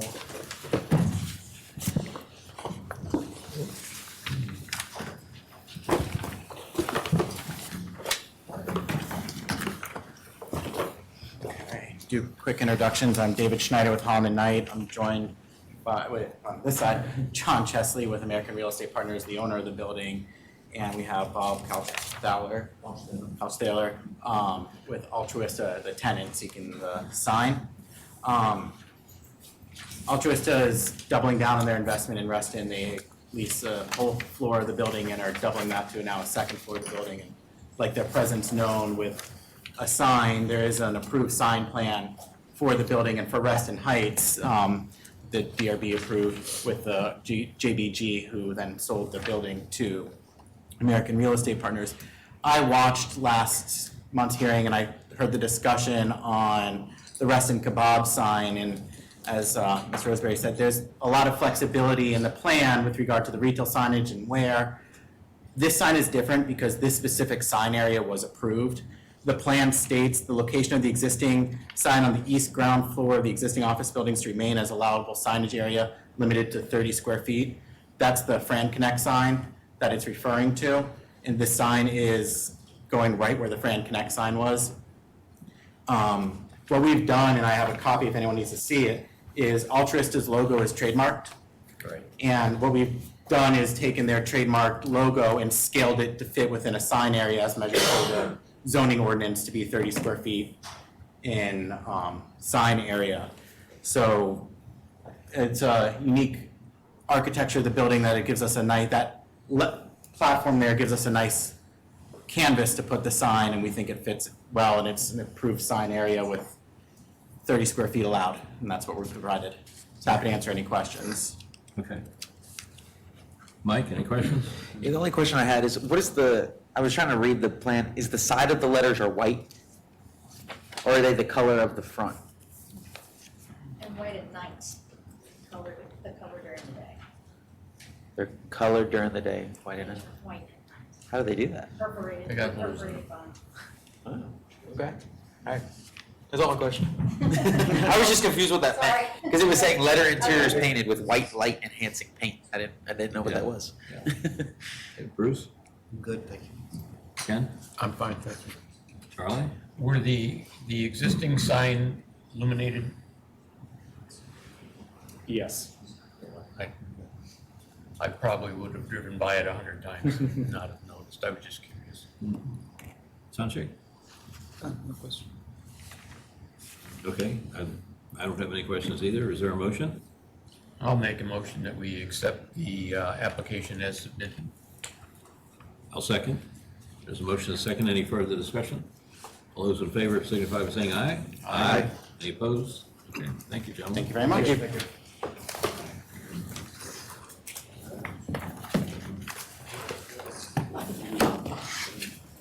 Fellowship Square, It's nice when a building kind of frames a sign. It's almost like they thought about it.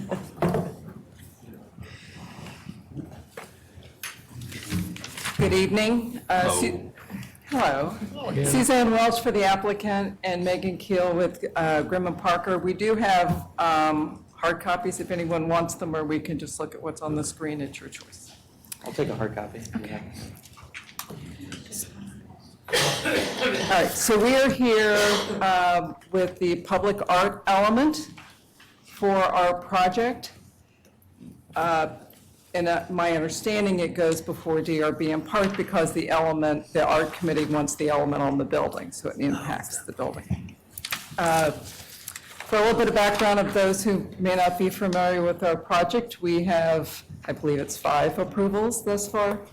4, and then we came back for in September for some modifications.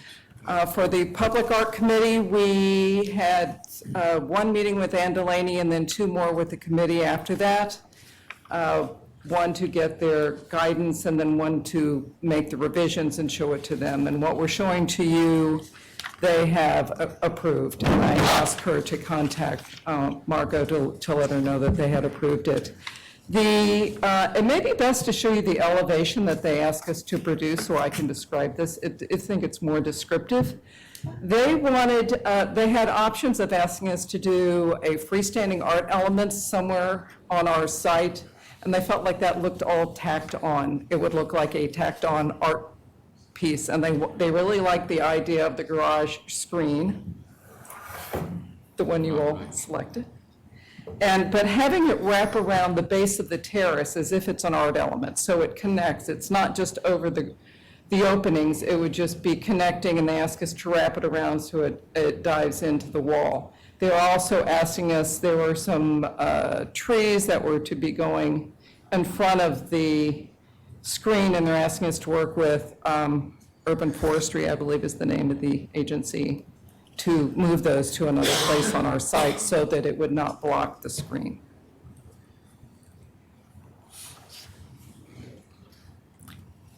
So that's all I have to explain, and I welcome questions.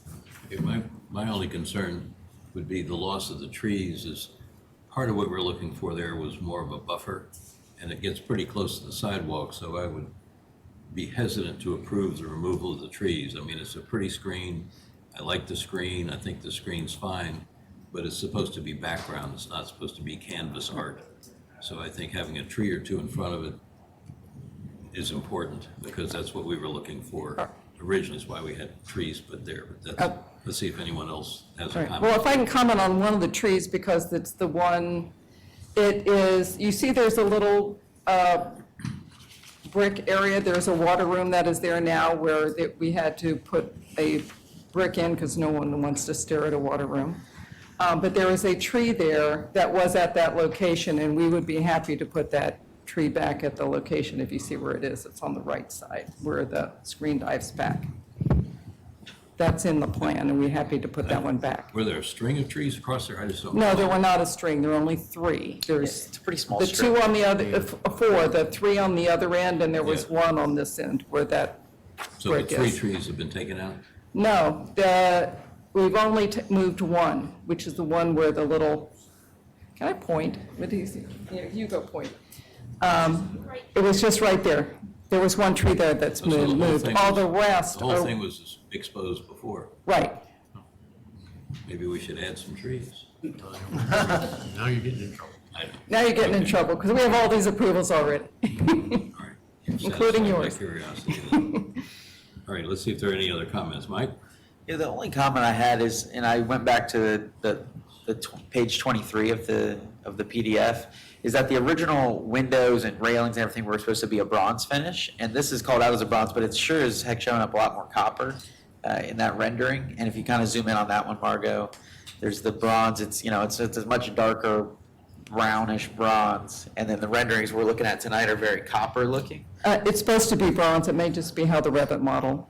Okay. It is definitely bronze. Okay, so this will be it'll be It's darker. It bronze, won't be yeah. as orange. This almost makes it look like Corten. But it's not. It's darker. Correct, Okay. and it's noted as bronze. Okay, that's just what I wanted to clarify. Okay, Bruce? If I recall, the functional purpose of this was to limit light from the garage, but do you recall that? Let light in and, Yeah. yes. Let light in, but also. Let air in. Yeah.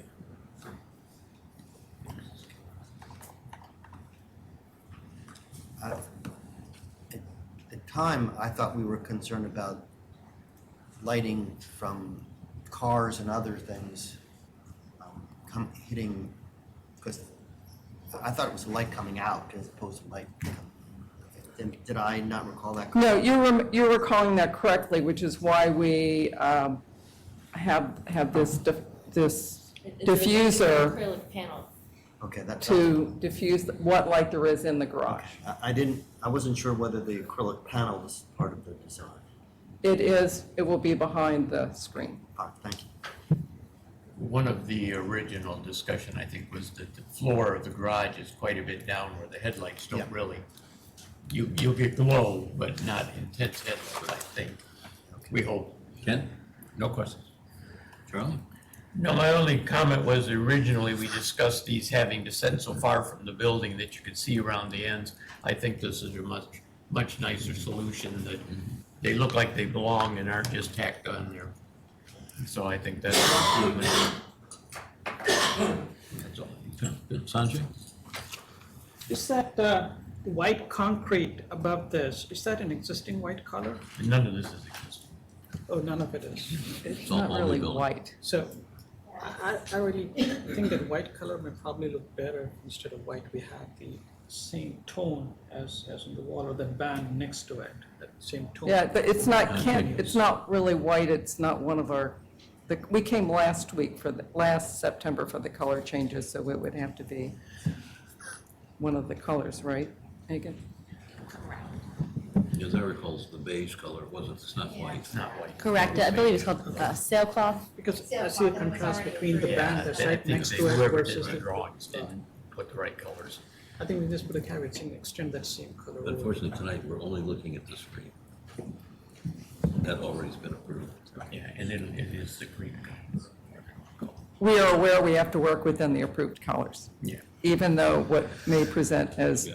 white or copper is just I the think the only Revit comment model. tonight is the one Mike made, that we're expecting it to be bronze, not beige or whatever that color is, okay? Any other questions? Yeah, I guess my question, so the acrylic panel, is it necessary for structural stability? I just don't know how it's gonna look with that. Well, part of it was to hide the cars when you're walking by, you don't want to look in and see it, as I recall. Yeah, If you look through the screen, then I think I just worry that acrylic panel over time is gonna deteriorate way more than that anodized aluminum finish is going to. I don't know, that's just my opinion, but I think the screen screens the cars enough, in my opinion, but that's just, I would agree with Michael on that. The acrylic panel may accumulate dust and dirt on it too, as well as yellowing over time. yeah. I mean, it's just not integral to the screen, like, could you make the screen a little thicker, basically metal, so it Yeah, has so the support? screen is, it's steel, it's 16th inch steel, and so we're This is just a putting mock-up, right? washers and Yeah. putting the acrylic behind, because that was what we had interpreted, that was wanted by the DRB, but Oh, it's not okay. needed for structure. We could Okay. eliminate it. Yeah, I don't know how you guys feel about it, I don't know. I think it's like other parts of the building, it's gonna have to be maintained, you're gonna have to keep it clean. Yeah, glass is a lot cleaner, easier to clean though than acrylic, that's the only thing, that's the only thing I worry about it. Is there a way that we can just have an option of looking at this in the field when we go to put them up and invite someone from the Reston Association to come over and, evaluate it? I'm not sure that's necessary, but I Okay. guess we could.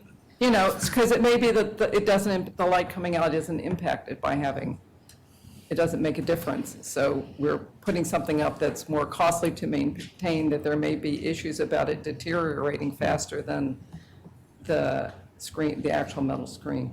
Is the acrylic applied at the factory, or is it done on site? I mean, you could put it up without it, evaluate it, and then choose to do, we don't want to raise the labor rates either. Right. But you know what I'm saying, you're saying we'll evaluate it, but if it comes from the factory that way, certainly you can't just take it off. So some of that is means and methods and outside of what we can speak to today, but it doesn't have to be assembled together in a factory. It could be assembled on site. We're kind of sending a mixed message. We Yeah. asked for it, now we're saying, nah, maybe not. Yeah, So- I'm trying not to, I think it's what we were expecting to see, I think the design is good. And the maintenance of it is a different issue. It's a different issue, quite simply. I think it's, I'll just want to make a motion to approve it as presented with the understanding that we're looking for a bronze color. Right. Is there a second? Second. There's a motion and a second. Any further discussion? All those in favor signify by raising your hands.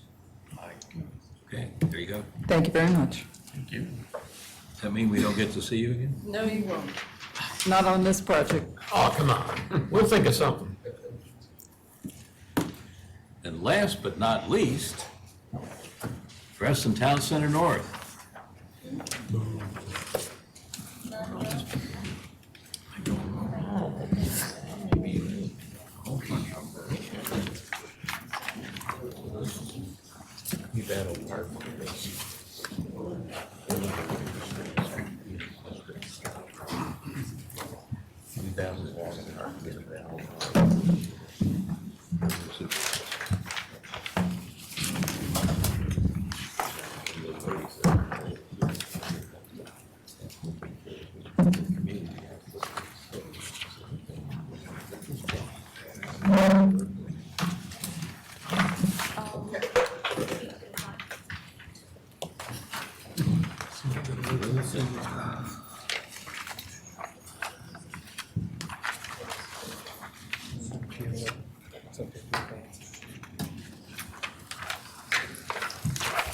Hello, Ms. Beecham, how are you? Good evening, I'm Joan Beecham. I'm with Fairfax County Building Design, a division of the Department of Public Works. I am here with our partner from Inova, as well as the co-applicant, Dave Sittler. And we are here tonight requesting conceptual design approval for the grid of streets, the central green, and the tree save areas. This will develop or will establish several blocks for buildings that each block will come back through this process. So I'm trying to make the point that this is a long-term redevelopment project. The bulk of our presentation tonight will be carried by our consultants from Land Design, Mr. Peter Crawley and Susan England. Since we also started some preliminary engineering, we also have Pete Crawford and Kevin Tankersley from Urban Engineering to answer any questions you have on the tree survey or the grading. I'm going to start off tonight just going through the timeline, establishing the history this project has with the Reston Design Review Board. We first came to you in February of 2018 for an informational presentation, followed by 2 work sessions in May and November of last year. Incorporating your feedback, the plan was reimagined. And in the spring of this year, it was vetted internally with the Fairfax Department of Planning and Development to assure compliance with the Reston Master Plan, as well as our partners from Fairfax County Department of Transportation and VDOT. This all happened before we came before you in July for the 3rd work session.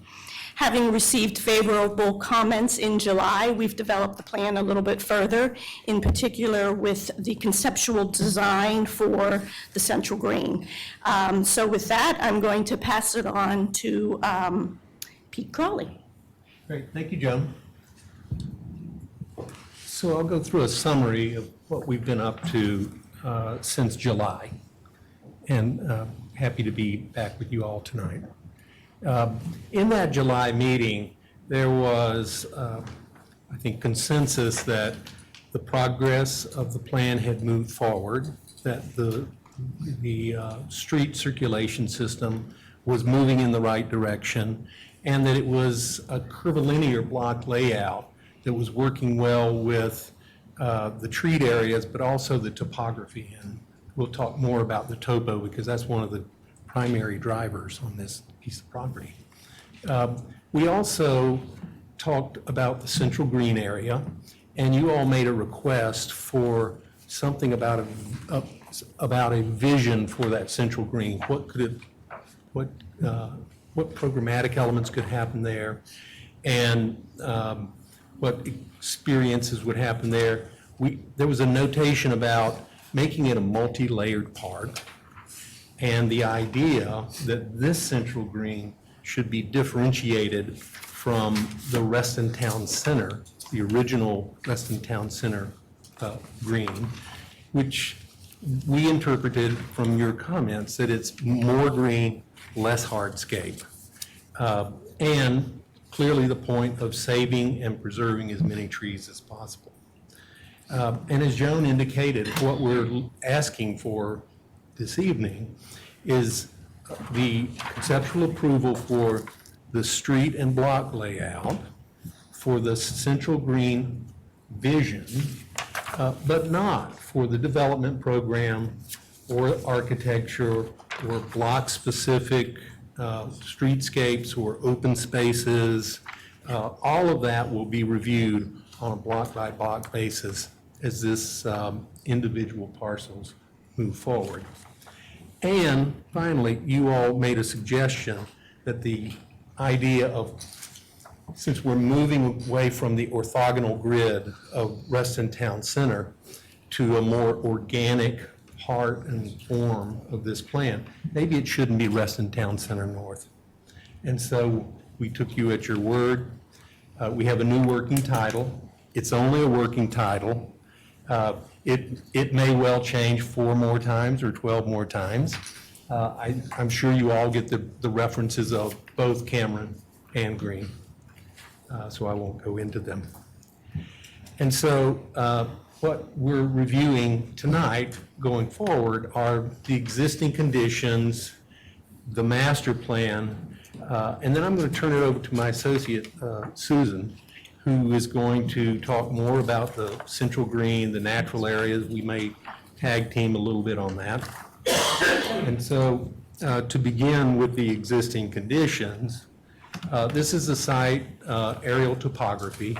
It indicates the uses on the plan now, on the property now, the Edgewater Park to the far west and to the north, top left, the North County Human Services Center, Innova Access, the building formerly Cameron Glen Health and Rehab Center, and then moving down to the bottom left on number 7, the Reston District Fairfax County Police, the Sunrise at Reston Town Center, and in the very south, the Regional Library and the Regional and the Embry-Rucker Shelter.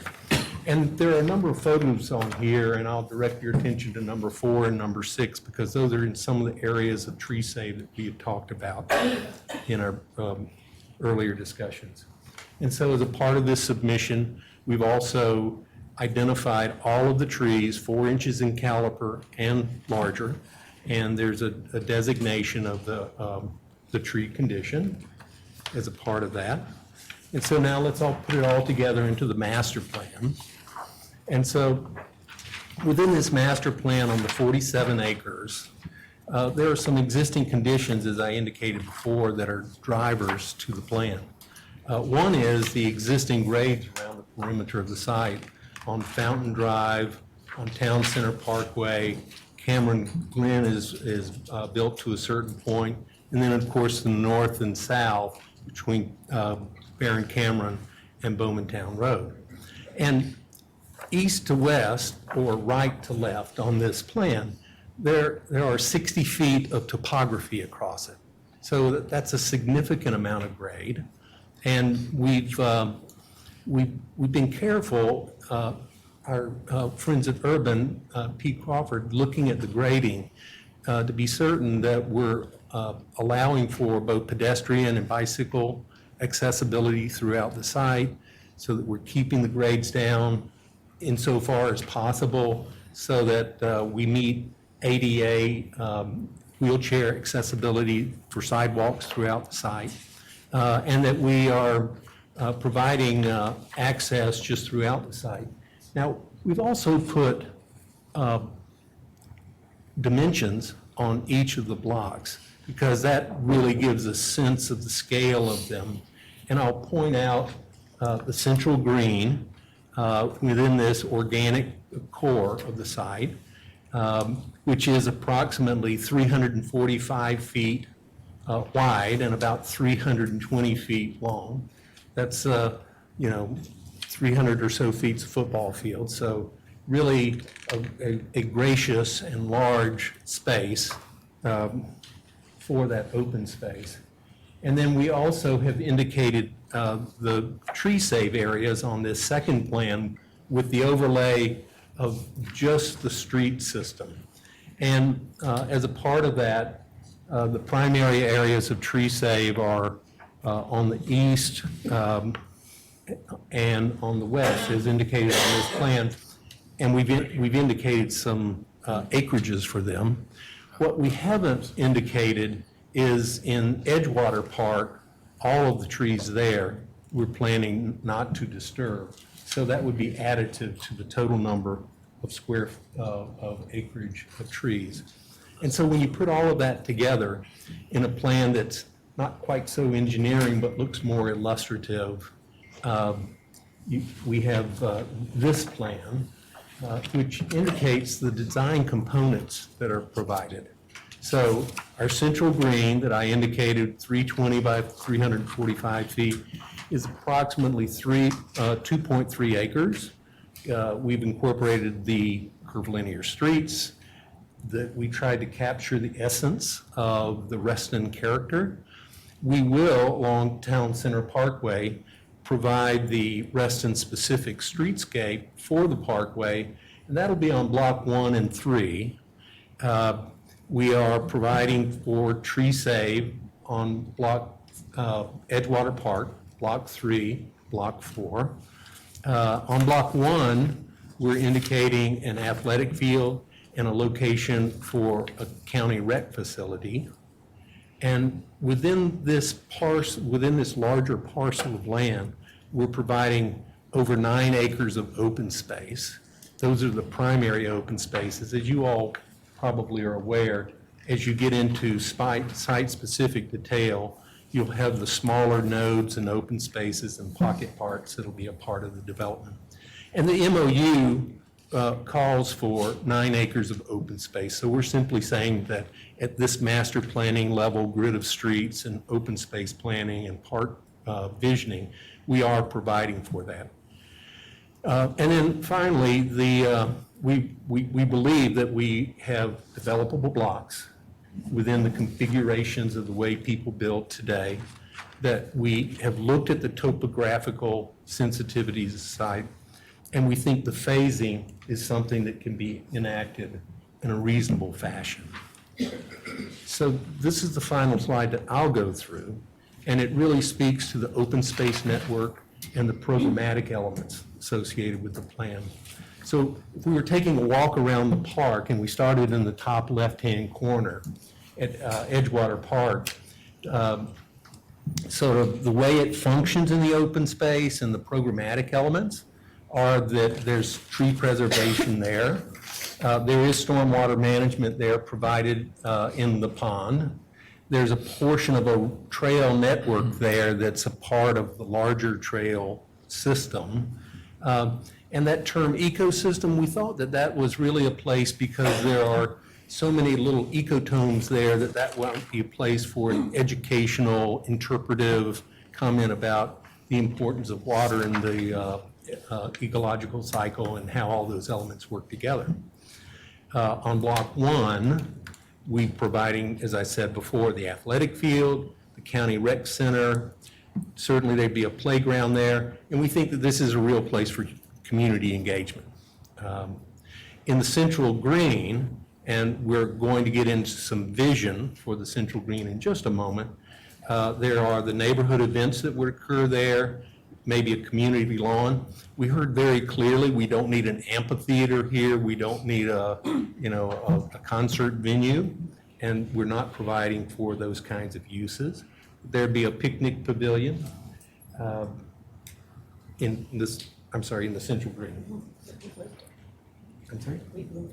Oh, I almost left one of the most important things out. We have shifted the Central Green as a part of this grid of streets, and it's interesting, Joan, that you pointed that out because it looks so natural to me now, having worked with this since July, and I'm almost I guess I am embarrassed to say that, but what we did was the Central Green was on Block 5 last time you saw it. And it was sharing that block with another use that was not a community use. It was a residential use and probably some retail on the ground floor.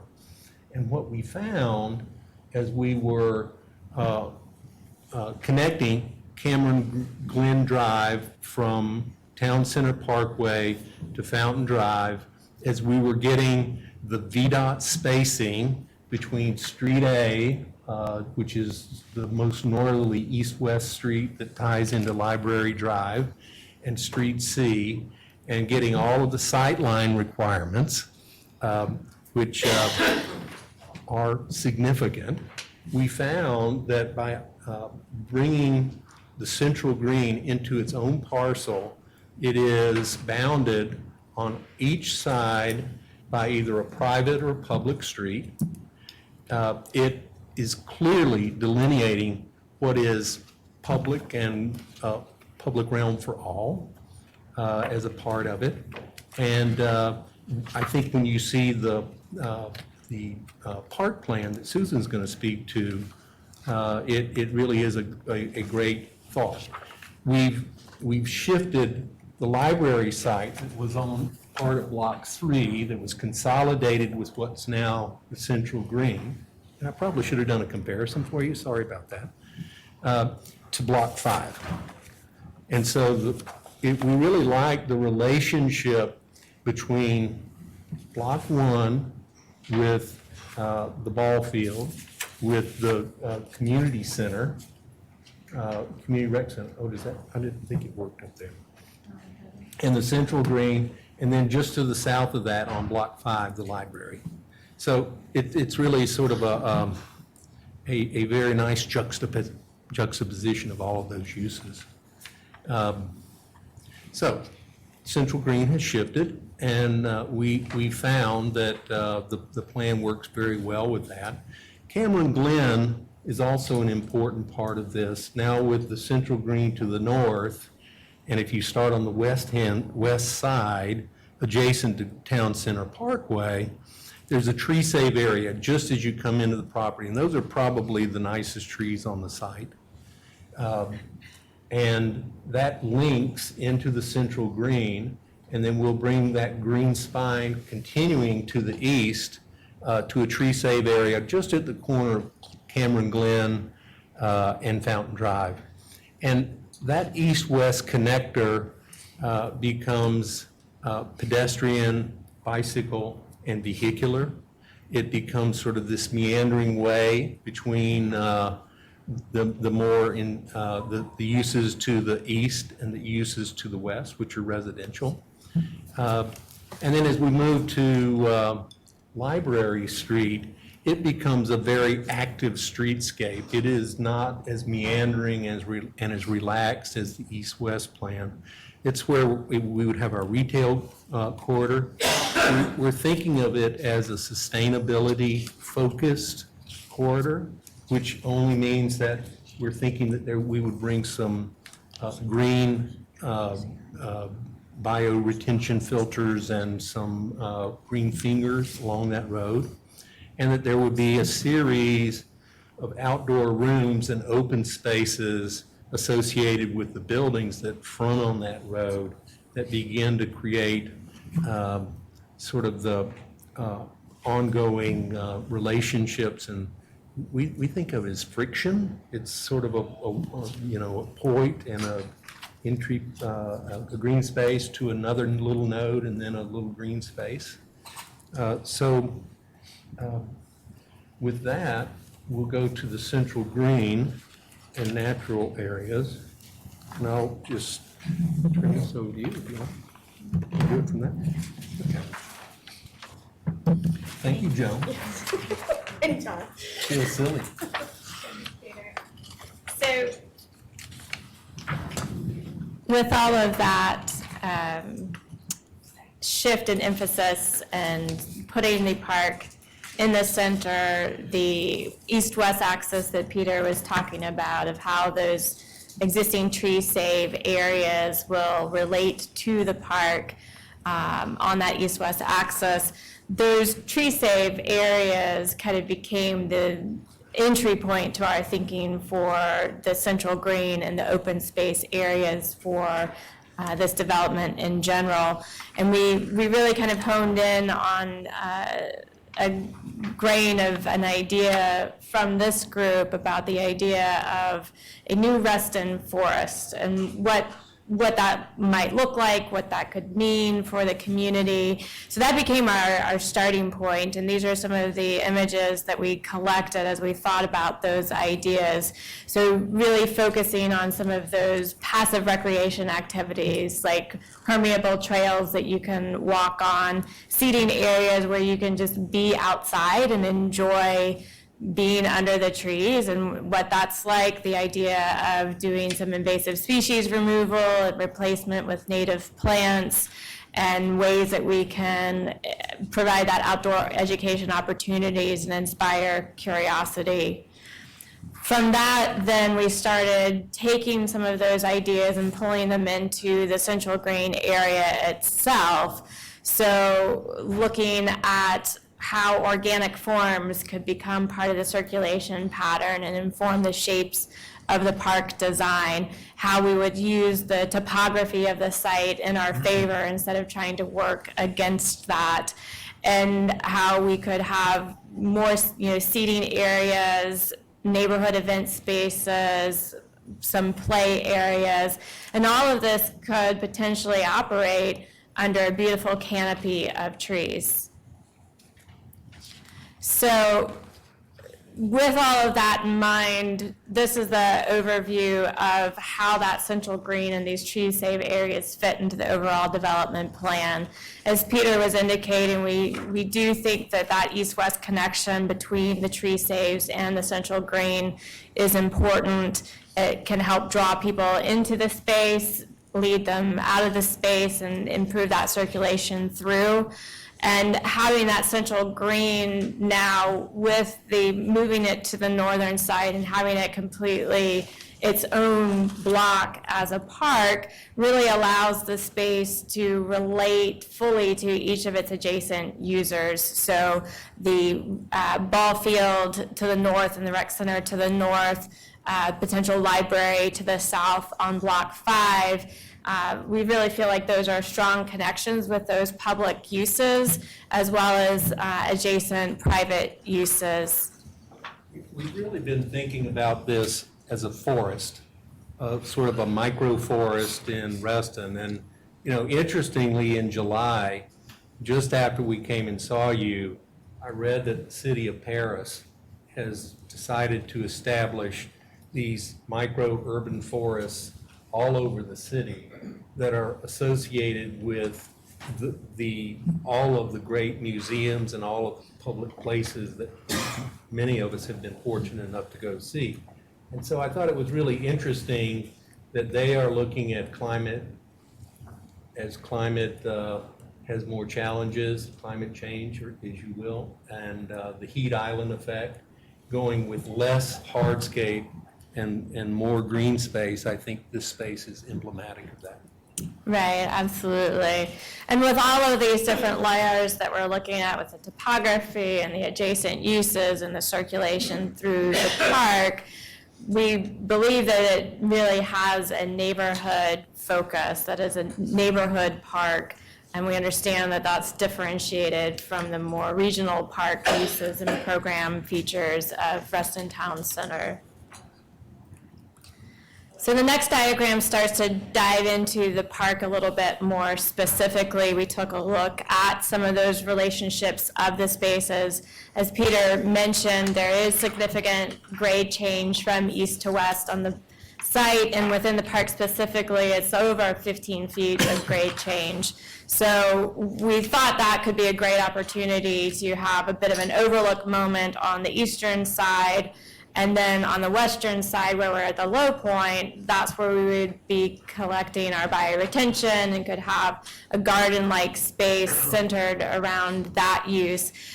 These would be centered around a central lawn area that can be used for community gatherings, and then offset from that as well, a play area on the north side close to the rec field and rec center, and other seating areas around. Looking at some of the more specific elements, again on the east side, in that overlook area, there could be an interactive water feature and some public art elements. Seating could be a nice plaza space, again with that overlay of tree canopy.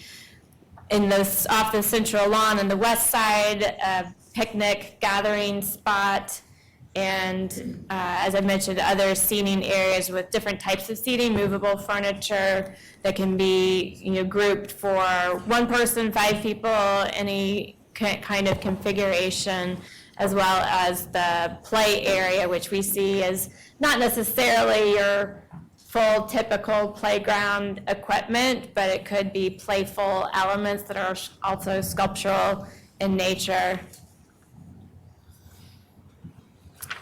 Then looking at some of the program opportunities, As I mentioned, in the community lawn, we see that as neighborhood events. This is not your blockbuster concert, but it could be a neighborhood movie night or a exercise program, yoga on the lawn, or just general picnicking and events like that. The kids' play area, as I said, could have sculptural play elements as opposed to some of the huge, more typical playground equipment, or it could be a balance of both.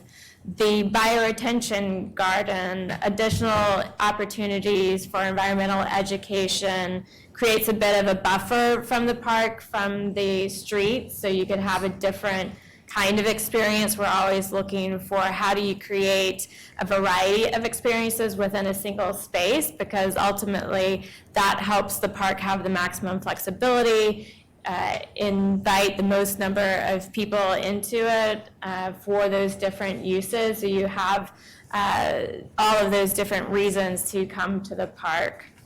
The tree save areas would have meandering trails and passive space, in addition to just the preservation and appreciation of those trees. On the east side with the hardscape plaza, there could be the public art displays. Ultimately, there could be food carts. If you do have a small event, you could have some small vendors up in that area. We think it might be nice to have different kinds of seating, as I mentioned, whether it's the movable or the lounge seating, and ultimately maybe some Wi-Fi access, so that it really is a place that people want to go and hang out. You're not just passing through or going to an event, but you might take your laptop out there and do some work on a Saturday. As well as an adult play area. So you've got your kids play, but if you don't have children or they're grown and out of the house, different reasons for adults to go and hang out as well in a comfortable environment. And all of this would be connected by an active circulation network that takes into account the appropriate walkway widths for the amount of circulation that is on them, and getting people through the site with the topography that we're facing. And then we thought it would be fun to take a look at what this could look like after 20 years of being installed. So we did this overlay graphic with the trees, and each of these trees is looking at the shade tree after 20 years. So for your oak or maple tree, some typical large shade tree, these are showing approximately a 40-foot diameter canopy size.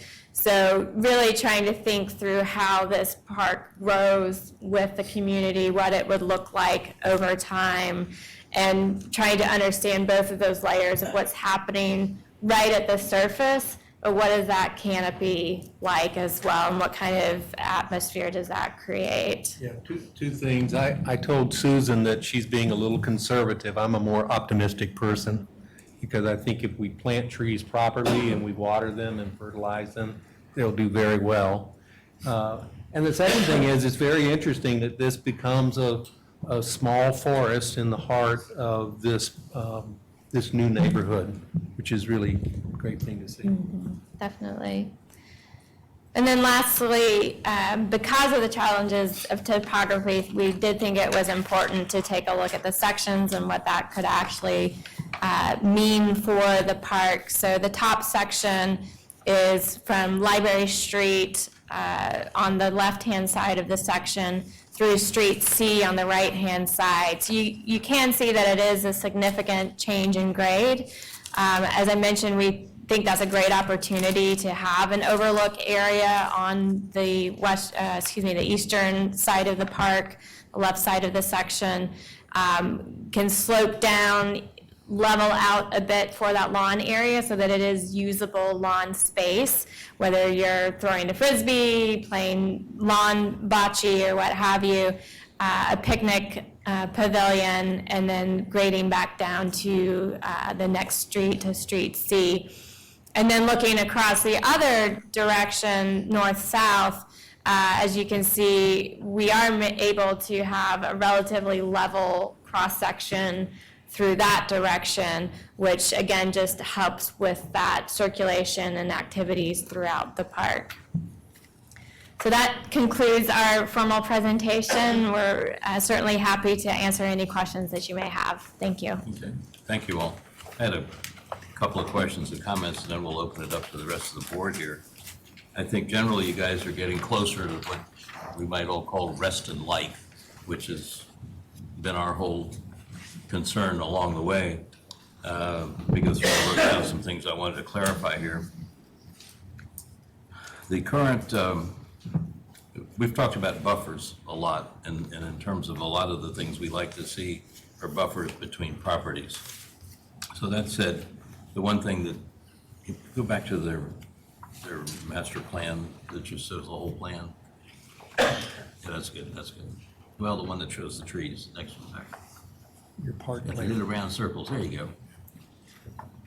Generally here, some of the things that I get concerned about are where the current police station is, for example, which for some reason we were never a part of, but it just sort of happened.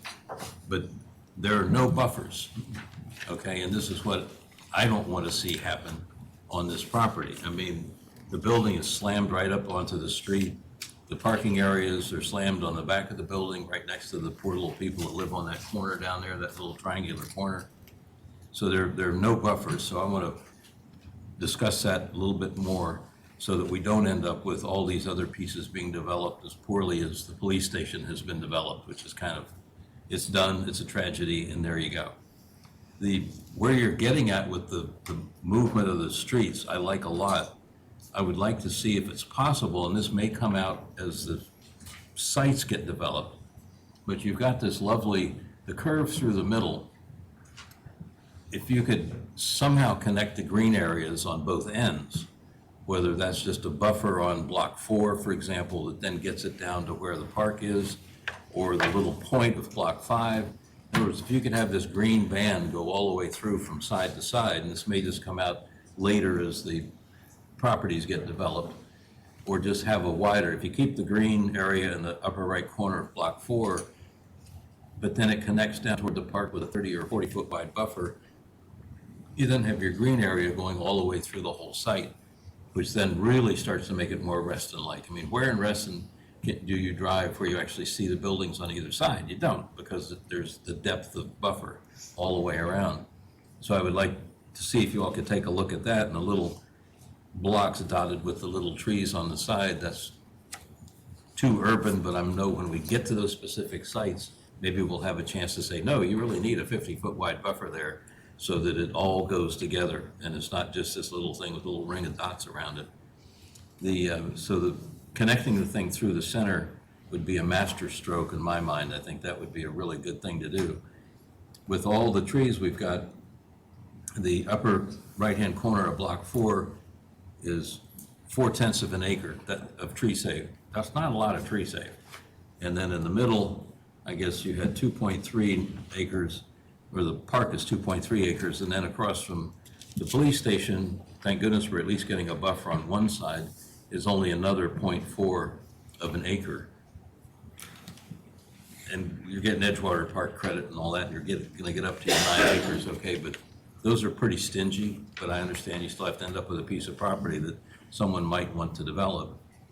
You mentioned block 1 might end up being more community-oriented, and is that something the county is thinking of doing? Is going to be right next to the ball field?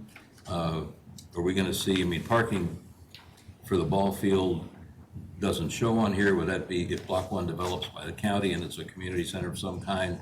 Is that where all the parking is going to go? Just a question there. Let me run through these and then you guys can come back and respond if you want, so we're not interest of time. That was another, the ball field parking.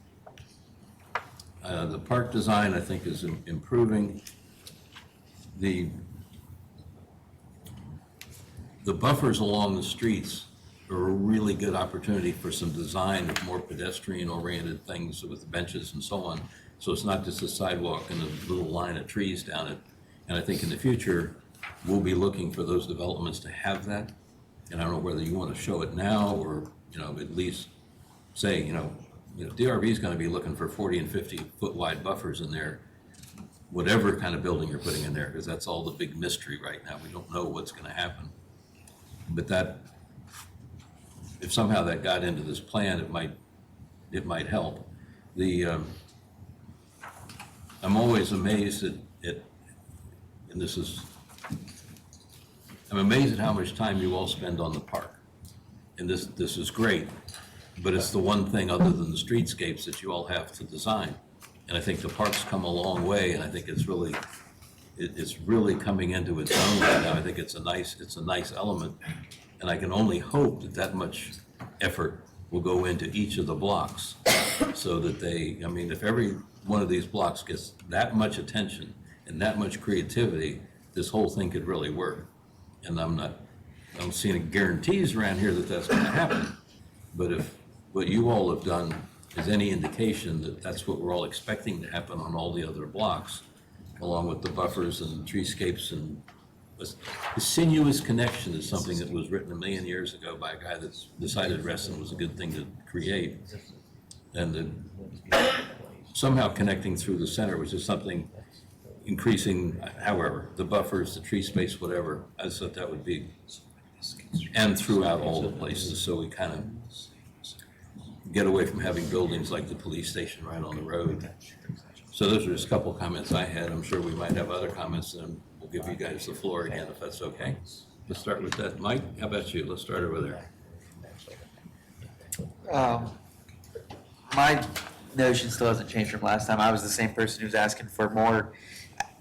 I guess each block, when I'm looking at them, those are potential sites that will be for sale, that then they will have their own zoning and green area regulations and parking requirements and kind of all that kind of idea, correct? That's the idea, right? Okay.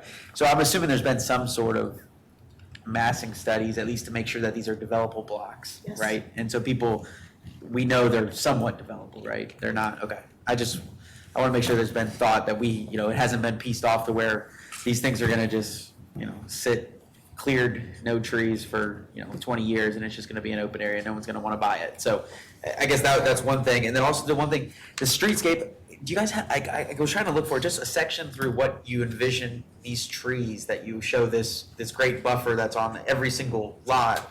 What is that sidewalk section? Is it a 5-foot section, and then is there a 20-foot thing? Because a tree needs something pretty healthy to grow that big. So do you guys have kind of what that section looks like?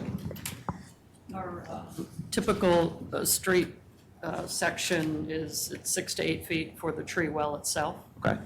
8 feet if you have structural cells under the ground, but then an 8-foot sidewalk.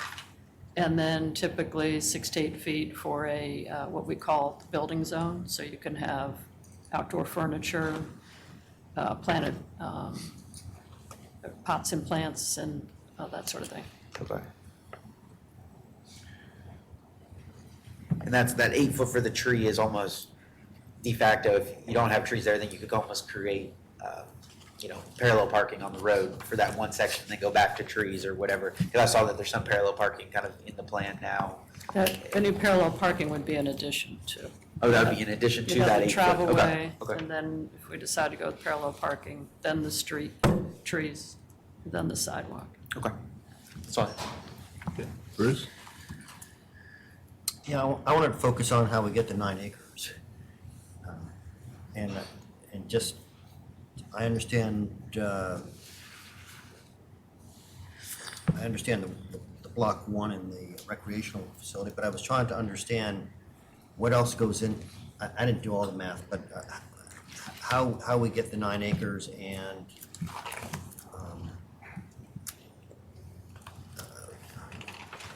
to make sure that we're understanding what's going to be the real open space here. I don't have the details and the scale of each of those, but it is made up of 2.3 and change Central Green, Edgewater Park, the field, the tree saved area, and then other open space associated with the streetscapes and the individual parcels.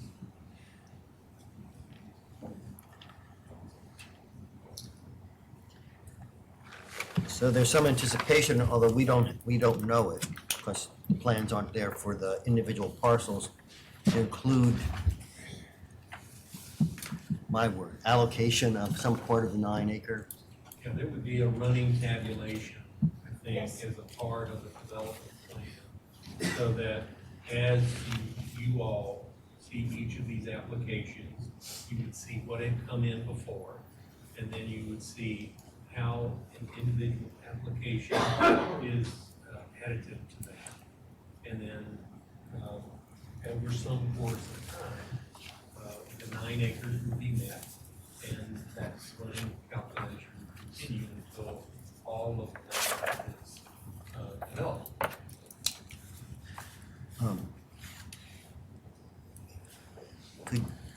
Is there some way that we could understand, we mentioned these categories, Edgewater Park, we mentioned the Central Green, the athletic field, the tree saves,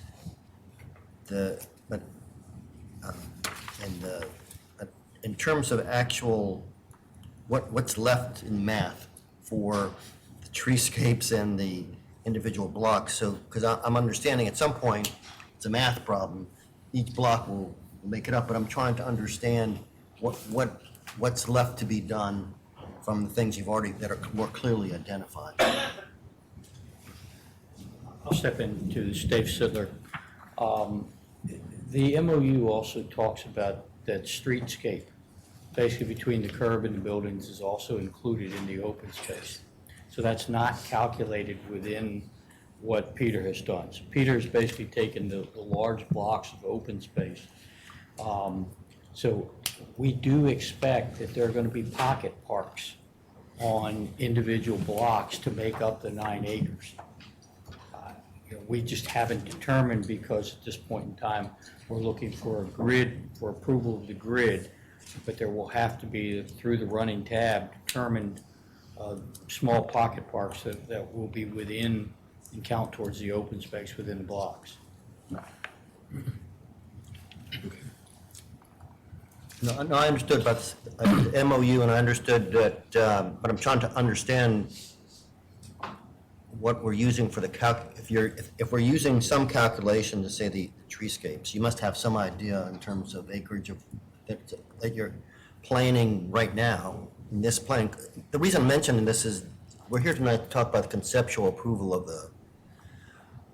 the grid, and part of that, in my mind, is a very significant part is the commitment on the 9 acres, and I'm trying to understand if this is the grid, then and we're going to accept it conceptually. I'm trying to understand, exactly to your point, how much is left for the individual blocks, which is by definition would leave, and the streetscapes. And I'm just trying to understand. Why don't I that. take an unscientific swag, just, So the Central Green is 2.3 acres. Yep. And we know that the other 2 parcels, we have 0.4 and another 0.4 acres, I think. So that's 3.1 acres. If you look at the ball field, it's about 2 acres. And then 2.1 acre. The Edgewater Park is about 2.3 acres. And then we were thinking, as a portal just south of Bowman Town, that there would be an open space on both the east and the west side of Library. And those are approximately 4/10 of an acre. So I don't know if anybody's been keeping up with my math. Probably close to 7.5 So, acres. yeah. So Bruce, another way to say it is approximately 2 to 2.5 acres will be made up within the 8 blocks. Thank you. Okay. Ken? Yeah, you've heard this argument from me in the past, but I'll say it again. You're putting green where there's asphalt and concrete, and you're putting asphalt, concrete, and steel where there's green. And it just perplexes me to no end that you can't work these blocks in a way that would do more to protect the open space that's there. I'm looking at Google Maps, and I bring this up every time we're here. I wish we could project it tonight. I did a little homework with ArcGIS just to see what the biomass is. It's about 45% green tree growth in that area. So again, let me reiterate, you're putting green where there's concrete and asphalt, i.e. the Central Park. You're putting asphalt, concrete, and steel where there's green, trees, significant growth trees. Taking away Edgewater and looking at the biomass in that area, you're eliminating, in my estimation, 70% of the tree growth for these blocks. And you don't have to do that if you would rearrange this in a way to get you what you need to develop while protecting the trees. The math is there. Any high school student with a good mapping plan could tell you how to rearrange this. We do this interior design all the time. We do it with architects all the time. You move the object around until it makes sense. So again, I'm going to continue to object because the tree save area that you're proud to say, which is basically an acre, to me is, well, enough said. So I think you can still do a better job because it just is numbing to me that we've been through enough of these things and it's just not resonating. That's it. Okay. Charlie? No, first I'd like to thank the group for the progress that's come on in 18 months since we first looked at this. And it's not perfect, but it's certainly come a long way. The only comment I have is if you use this for public presentation, on page 19, you've got on the athletic field, you're saying full recreational, no football. Well, I can tell you, all my Spanish friends, that round thing is a football. So if you want to say no football, you need to say no American football, because it's a soccer field. But other than that, no, I'm good. Sanjay? I think at first glance, this document is pretty impressive. The presentation was great. I must say that this is my first meeting here. And while I have sort of looked at it from an outside interest, I haven't had the deep insight that the board here has had. But a couple questions prop up to my mind. In response to Michael's question on massing, I heard that some studies have been done, although I know that is not for approval today. However, what kind of space densities or what kind of heights are we talking about in the massing studies that have been done? The comprehensive plan asks for the tallest building to be Block 8, which is the bottom right. Okay. And potentially that building could be 12 to 14 stories tall. And then the height of the buildings decreases as it moves towards as it moves towards Barron Cameron and Town Center Parkway. So on blocks 3 and 1, those buildings would be 3 or 4 stories tall. To address Richard's comment, yes, on block 1, the county is considering that the site for the rec center. And that's why the athletic field has been placed beside the rec center, and the parking for that field would be under the rec center. The second related question was the math that was being tried here, the 9 acres. I mean, I heard about 2 point some acres, 2.3 or 2.4, whatever, is actually on the in the Edgewater Park. However, the Edgewater Park piece is something hanging there by itself. I mean, I don't see in this documentation here any correlation to making that, I know there's a big road in between, yeah, but I see no attention. How does one get to Edgewater Park? How does that Edgewater Park resonate with the rest of the green that you have right across from it? I don't see any linkages there, and I think something needs to be addressed in that aspect. We're counting that because the Edgewater Park is a part of the land unit that the county looks at for this district. And so there would be pedestrian crossings at Barron Cameron Avenue and the intersection of Town Center Parkway. Also at Cameron Glen Drive at Town Center Parkway, there would be a crossing there and a pathway along Edgewater Park. So it is a part of the planning unit, and as a part, when that 9 acres was developed, it was a part of the arithmetic that set that up to 9 acres.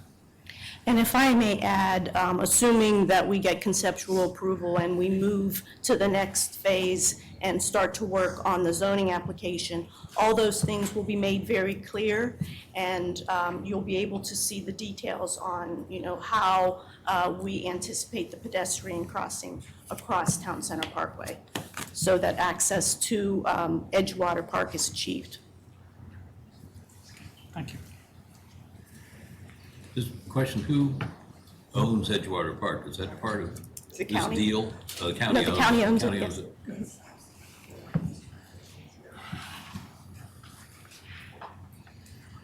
I guess the thing that we're all kind of struggling with is what kind of guidelines are going to be developed to apply to these blocks in terms of, I mean, okay, we're all struggling to get to the 9 things that were part of the memo of understanding, okay? 9 acres out of, how many, what's the total acres here? 47. 47, okay. Richard, we will be following the established town center design guidelines that have been developed by OCR and presented to. Not Reston's guidelines? Well, we'll be working within both, but. Just curious. So there already are 2 sets of guidelines for this. No, but the reason I'm asking that is that this would set my mind at ease if I knew, okay, pick a block, pick 3, 4, 5, whatever the block is, aside from adding this band across with more trees, if we knew that if I develop block 5, I have to add X amount of green space. And we can't just hope people are gonna put pocket parks in there. We can't just hope they're gonna plant 50 trees. I mean, can we, as far as we've come with the plan, I think there are some really positive things about it, but there are also so many unknowns that just concern me. How do we, say we do approve this, then what happens? How can we control what's gonna happen? How do we know? And I guess all are gonna have to come back here, and then, some of us may or may not be here much longer or longer still, who knows? But how do we have some hold on what's gonna happen? And I guess we can just do our normal thing and just say, you need 80 feet of buffer. Sorry, we're not gonna approve your plan on block 5 unless we get it. I guess we can do that. But how do, this is such an open blueprint that we're looking at here. It's a lot of good work's gone into this, a lot of changes have been made, but what are we hanging our hats on? I mean, once we say it's okay, and in all the years I've been doing this, we've had a concern about, we give a conceptual approval, and then we don't see anything until, and Joan, you've been part of this and you know this, then when it finally gets to the end, it really isn't what we thought was gonna happen, but it's in the spirit, perhaps, of the conceptual approval. But it's so different from what anybody anticipated happening. And I don't know, I'm not sure you guys can even give us those guarantees of how this is gonna develop, but these are nice blocks, they look really good on paper, the little green dots around them are really cute, and it's, that's fine. Well, what I can say is that we will be back with our actual zoning application. Yeah. And, that will be a set of documents, 30 pages deep. There'll be a lot more detail at that point, and so I think that a lot of your questions will be addressed then. We are truly in the conceptual phase here. We haven't taken any steps with real engineering or, resubmitting a zoning application, so. Okay, again, we keep hanging on this MOU. It took me a while to figure out what an MOU was, but once I finally figured out what it was. If that's the limit, this is not gonna work for me. It has to be considerably larger, and I don't want everybody waving that and saying, well, we had 9 acres, and here you go, here's your 9 acres. And that just concerns me. If in the development of the guidelines or the zoning, as you say, or whatever, more gets added to it just purely because we want this to be a really good project, I don't have a problem with that, but I have no guarantees that's gonna happen, so that's why I'm concerned. I think a lot of the folks up here are concerned about that too, that, if we say, okay, conceptually this is okay, what are we conceptually approving? And it's only the road layout and the design of the Central Park and the small tree save areas you got, with the stipulation we wanna see more of that, then everything else still has to come to us. Then maybe we could squeeze out a conceptual approval if that's the understanding. I don't know what the rest of the fellows up here think, but that's kind of where I'm getting hung up on this, that I don't want to. That is what we're asking for. Yeah. Just conceptual approval of a grid of streets or a connected street system and the location and the ideas behind the park. And we recognize that there's a lot more work to be done. Yeah. And you will be seeing it at the point of rezoning, and then you'll be seeing individual applications come to you again. So there are quite a number of different places for this group to shape and form and to reflect the values of the community on this piece of property in the future.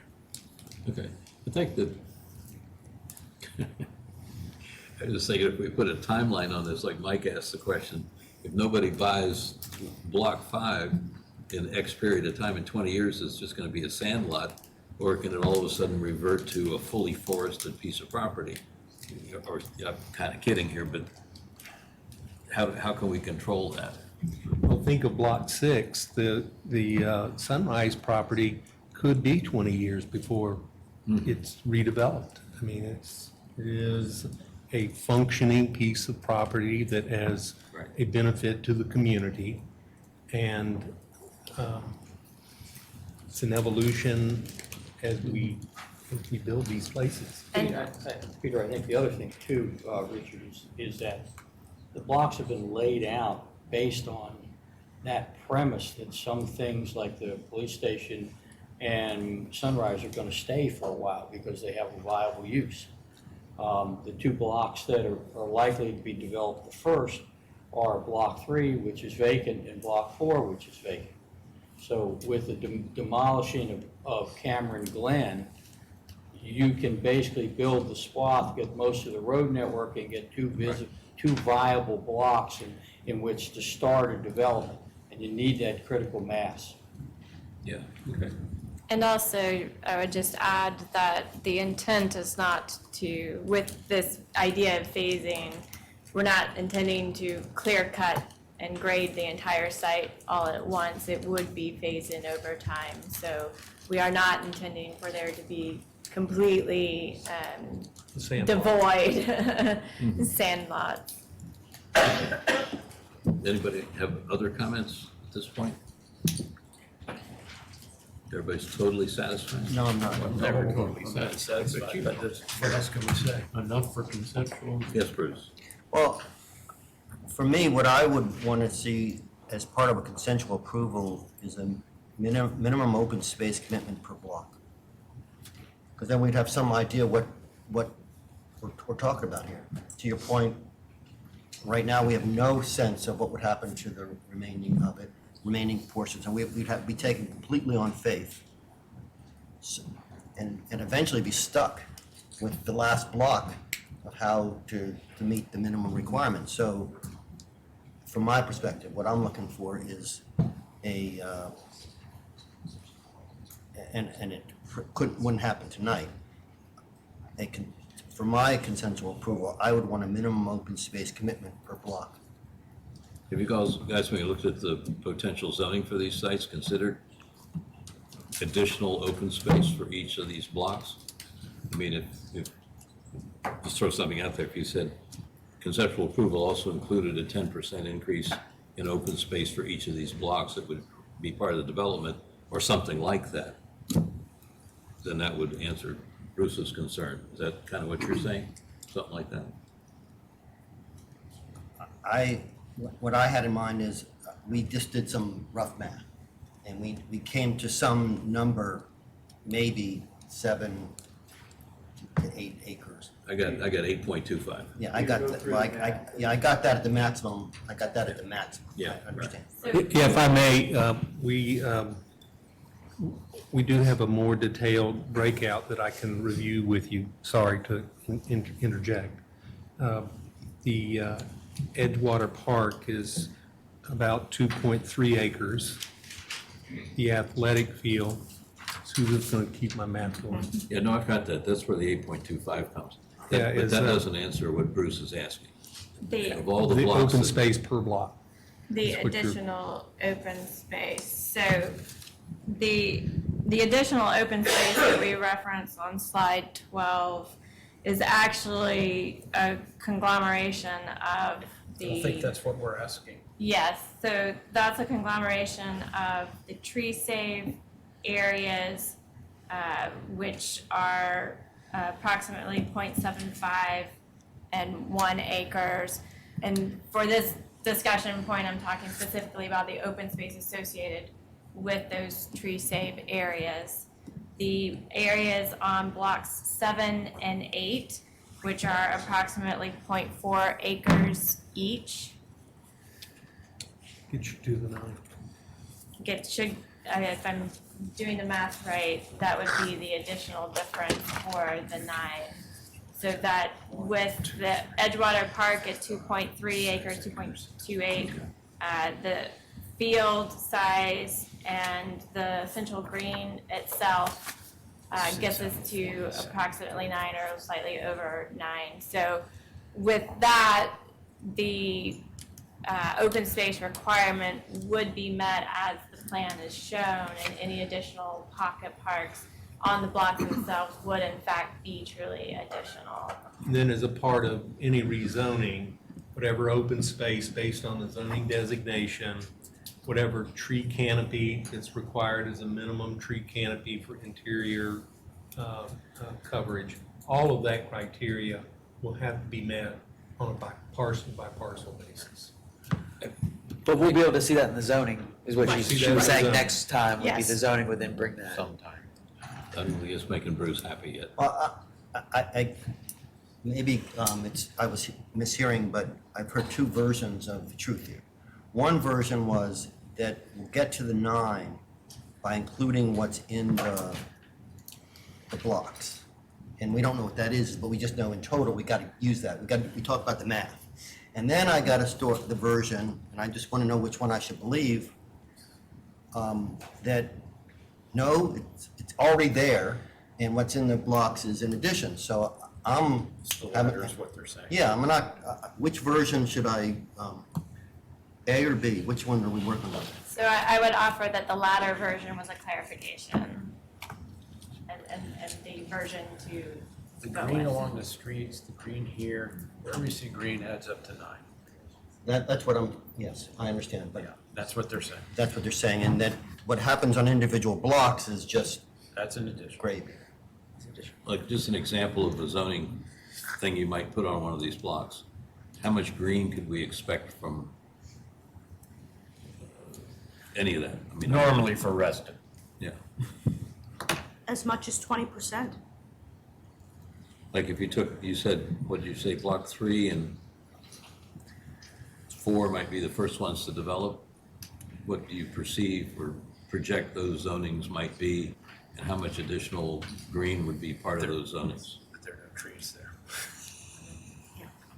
That's true. Well, I think it varies block by block as well. Like block one. No, I'm just trying to get an example. Block one has the ball field that they're preparing. So really, block one is kind of in that square, that full square. So they really have a 50% green area almost on that block because of that ball field. And then if you look at block four, where it has like 0.4 of trees already that they're saving, it almost already has a 25% green area for that block. But then like block five could easily have a 25% ratio applied to it because That's what we're asking. right. So I think it varies though. I don't think we could say everything needs 10% because I think that would be, No, if you look at block 8, that's going to be 12 to 14 stories. I think it's going to be harder to fit 25% green area on that. Maybe that's 5 to 6% or something. But then it gets, as we move closer to bigger Cameron, it kind of fades out, and that's what I think you guys are going to work on. Right. Yeah. We are truly just asking for conceptual approval, and a lot of these details will come to you when we come back for final approval. Richard, can I ask a question? Yes. I mean, from an MOU standpoint, just because you're talking about that, I think the original design intent in any such development is to distribute a lot of the green too. Sure, you will have a nice central pocket which you have developed, but beyond that, the green should be well distributed amongst the blocks. The fact that a third or 30% of the total requirement is actually across another street, totally disconnected, has nothing to do with this project. Even if you put 2 pedestrian crossings, that doesn't make it part of this project. Well, it is From a- because from- it's part of the land mass. I understand that. What I'm saying is from a use standpoint, from a public user standpoint, that doesn't make it part of this project.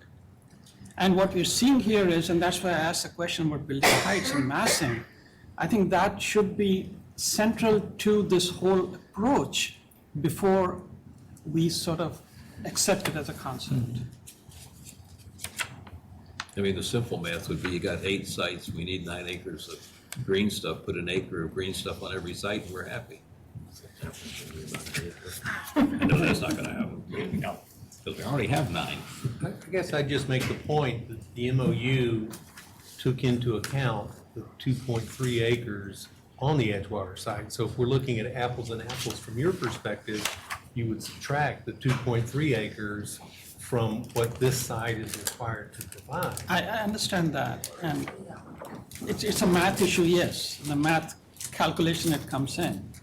But from a really good land development standpoint, I guess maybe I'm just saying the intent behind the MOU was that this assemblage of land east of Town Center Parkway was anticipated to provide approximately 6.3 acres of open space because the other 2 acres and change are across the street. Just a different way of thinking about it.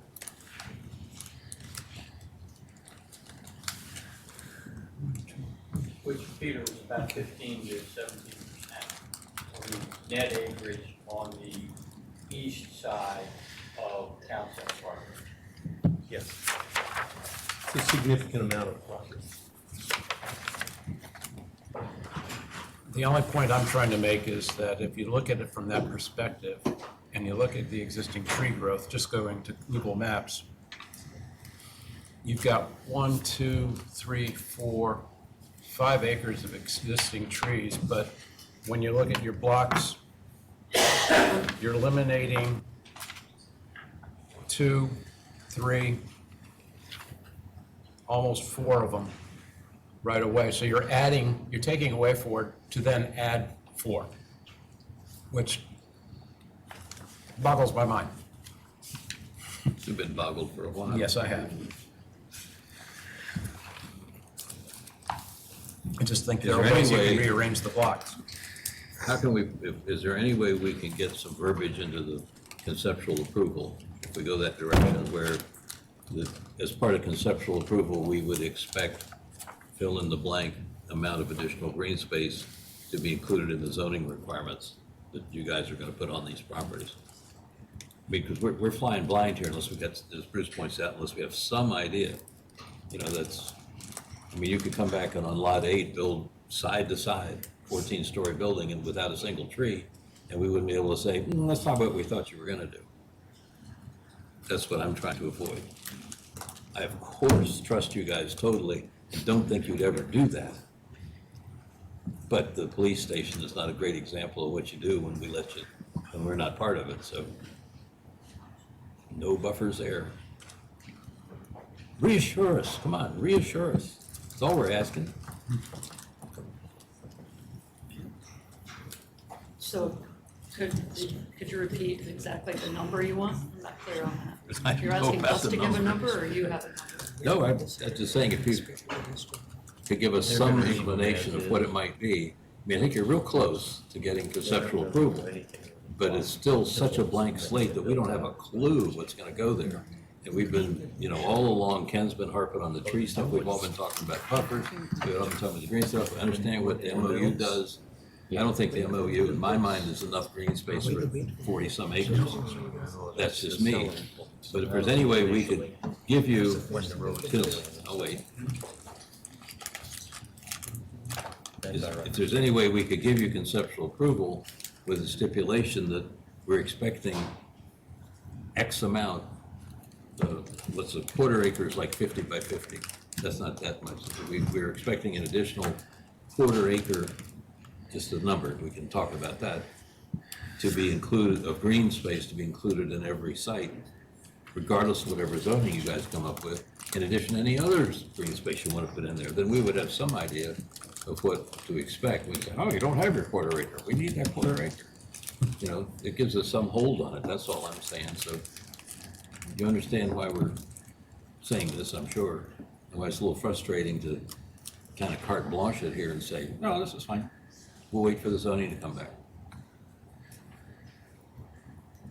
Well, for each item that will come before you for zoning, there's going to be an open space requirement. There always has been for Reston, whether it's Reston Right. regular or Reston Town Center. So we don't have that number with us, but it's a common requirement throughout the county. So we have to come back with you with something, but we don't have that number tonight. I just worry about some projects, not to pick on certain projects, but say Reston Heights, which we approved, a lot of building going on there and so on. And they finally came back with some buffers that set things back 30 feet, 40 feet, whatever. And they counted all of it as open green space, whatever, and said, okay, we hit the percentage. And to me, it looks incredibly sparse, not necessarily healthy looking forest, it's street trees and a bunch of other stuff. And I just don't want to see that happen again. And that's why I'm sure Bruce is saying what he's saying, it's why I'm saying what I'm saying, and everyone else will probably say the same thing. It's just, it can't just be business as usual. This is Reston. We're here to make sure Reston is a little bit better than the normal, and at least does, you know, I'll be here all week. But, you know, that's what we're looking for here, is some understanding from you guys that this is different, you know. Open suggestion. What can we do here? Well, we don't have those numbers tonight. I'd love to be able to just throw them out, but it wouldn't be based on anything. Oh, go ahead, throw one out. Yeah. And so unless, David, you have any thoughts from past submittals?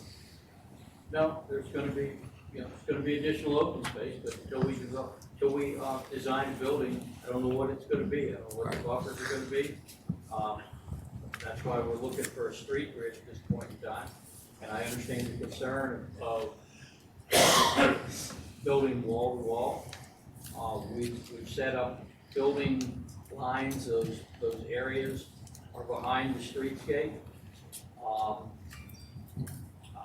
I don't have a number off the top of my head. I'm not sure I could commit to it.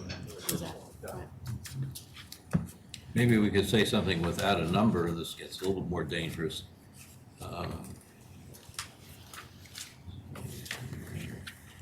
If we say, gave you conceptual approval with the understanding that there will be additional open space and green areas in each of the developable lots. Yes, I without think- necessarily putting a number I on it. think that's fair. And then we could Yeah. see Yes. where you all came back so that we can get over this hump here. But from my perspective, that's a given, and to the point of being the minimum, that's satisfied by meeting the minimum accounting requirements. So we'd have to say additional past the MOU. Well, what I'm understanding is that just on the MOU side, the updated version of the analysis was this plan meets the 9 acres. That's what I'm hearing. What I'm also hearing is that we're uncomfortable with approving in concept something that leaves all the development, all the open space issues beyond the control of the DRB.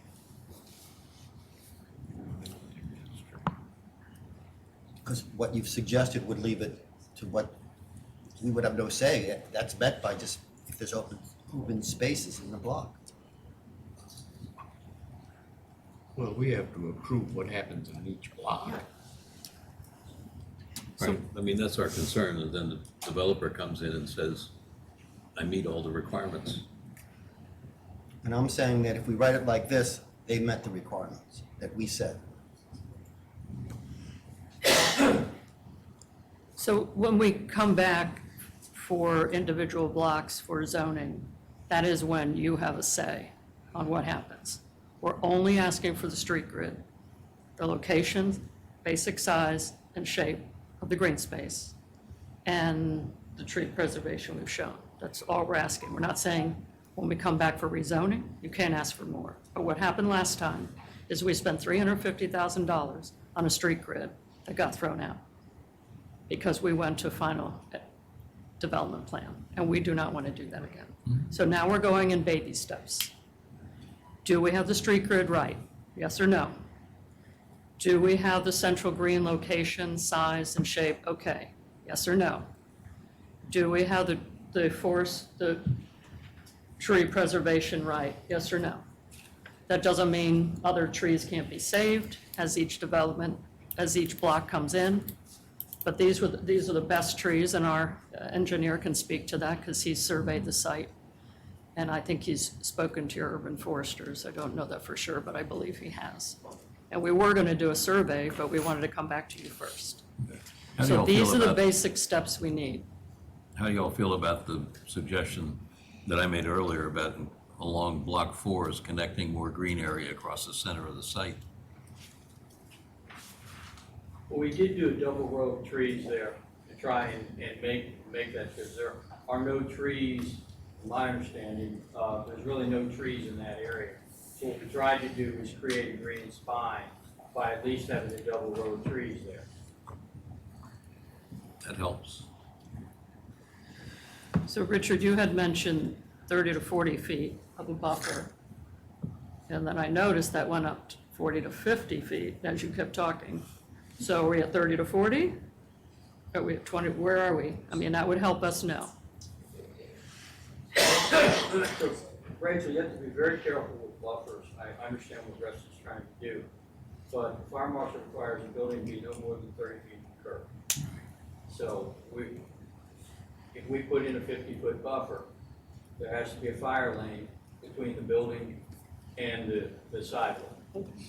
So we're dealing with the regulatory side, and so we're balancing all of that, trying to create a grid that's more Reston-like for blocks that are semi-urban at this point in time. So 30 feet? The 30 feet is what the fire marshal is. Is that on all sides of the building, or? No, at least 2 accessible sides. Okay, so you But could. if you look at some of the buildings, it may end up having, we may be able to get away with some alleys and things No, so like that. it is At least from possible to the have a slightly wider buffer, In some cases, some areas like along you are. where I'm talking about on Block 4. Just saying. Because nobody wants to front a building on a curved road. My God, architecturally, that's impossible. You can see what they approved here. I don't see any buffers between the street and the building. Mhm. No, there isn't. So that's impressive. All right, Yeah. where are we? I think they're looking for approval of the grid of streets. I think to me, it works. I think for the park, it works. I think each lot itself, though, could still handle 25% open space, easy. Where, I don't know if that's the number, but it's, there's at least where, that would get us to about 12 acres total out of this 47 redevelopment, 25% kind of overall, plus the 2 acres in the middle there. So I don't know if there's, I think that's when they come with the zoning, we can have our say. It's kind of what I'm hearing. Yeah, yes. And if they come with an unrealistic 5% number next month, we say, no, come back. I mean, I think that's kind of where we get to lay the rest of the trees and what can be saved potentially on other blocks. That's the way I look at it. Yeah, I concur, I think, with what you're saying, because this is a first step. There are other steps that are going to be taken, and what they're saying is, we can't really answer all that now, but a lot of that will be covered in the zoning when we get to that. And if we're not happy with any project that comes before us, we can always say, no, we need more. Right. And we don't have to listen to, well, but we said 3% or whatever it was. So, no, I mean, as far as the first thing I said was, I think you've come a long ways with making the whole project more Reston-like. And I think that's, given where we are, we're all gonna have to kind of trust each other a little bit here and expect you all to come back with some really sensible zoning issues that we can applaud. But I think we've made some progress tonight. So, that said, You go ahead and make a motion. I'll make a motion that we conceptually approve the street grid, park area, and tree save as presented this evening in the plan on page 17.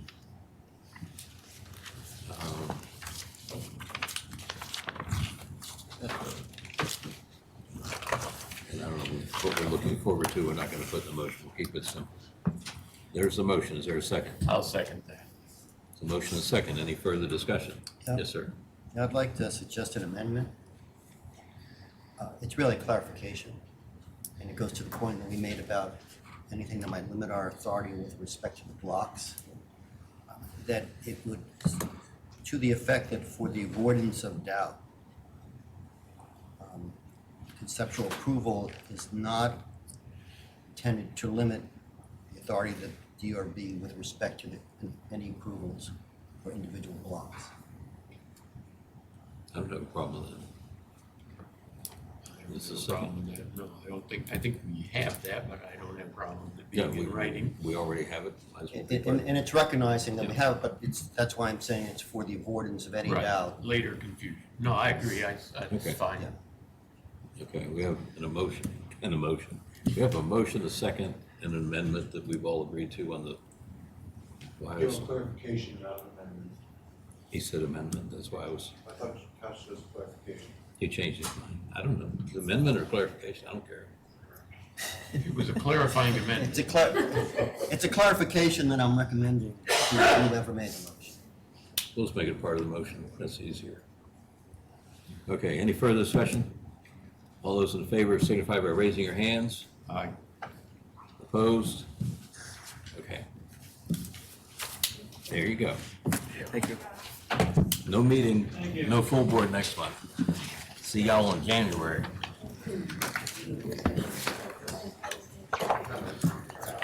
All right, what's next?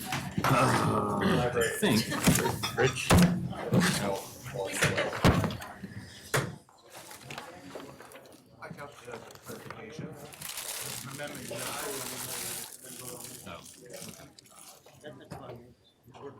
Okay, we have, Ann has decided she wants to discuss all the rewriting of the guidelines tonight, and there's 6 she wanted to go through.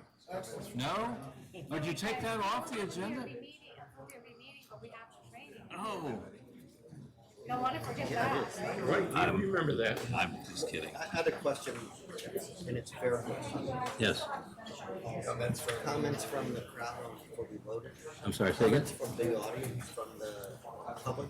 Well, no one listed themselves as an affected party, so it wasn't in here. Oh. Gentleman here says he sent a letter in to be an affected party on this, and I didn't know we had an affected party, so. What was your name? Hayes. Are you a Reston member? Yes, I am. I live on Old Quincy Lane. I'm president of the Reston Citizens Association. I'm a friend of the library also. Anyway. Are you unhappy with what happened? I'm unhappy, and I'll tell you what, because I have written to Joan on several occasions over 5 years and said, we're a planned community and we can plan in a form, follow, function. And we know for sure that in Town Center North, there's the library, there's the athletic facility, there's the homeless shelter, and there's the human services building. And I think it would be very helpful to you, and thank you guys, by the way, for doing this all the time. Yeah.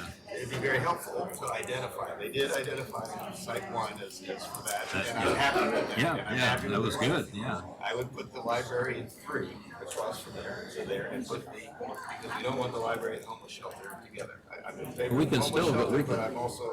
we can still go after the uses. So come back to the next meeting We'll have to. and make sure they know you're on the thing, because we got, all we did was the streetscape I got and it. so on. Yeah, So, yeah. the streetscape is fine. Yeah, yeah. You know, they don't have to connect Okay, to the all right. road, so. Okay. But let me ask you, my notion was, I didn't want anything to suggest Yeah. that we give it up. We're gonna try.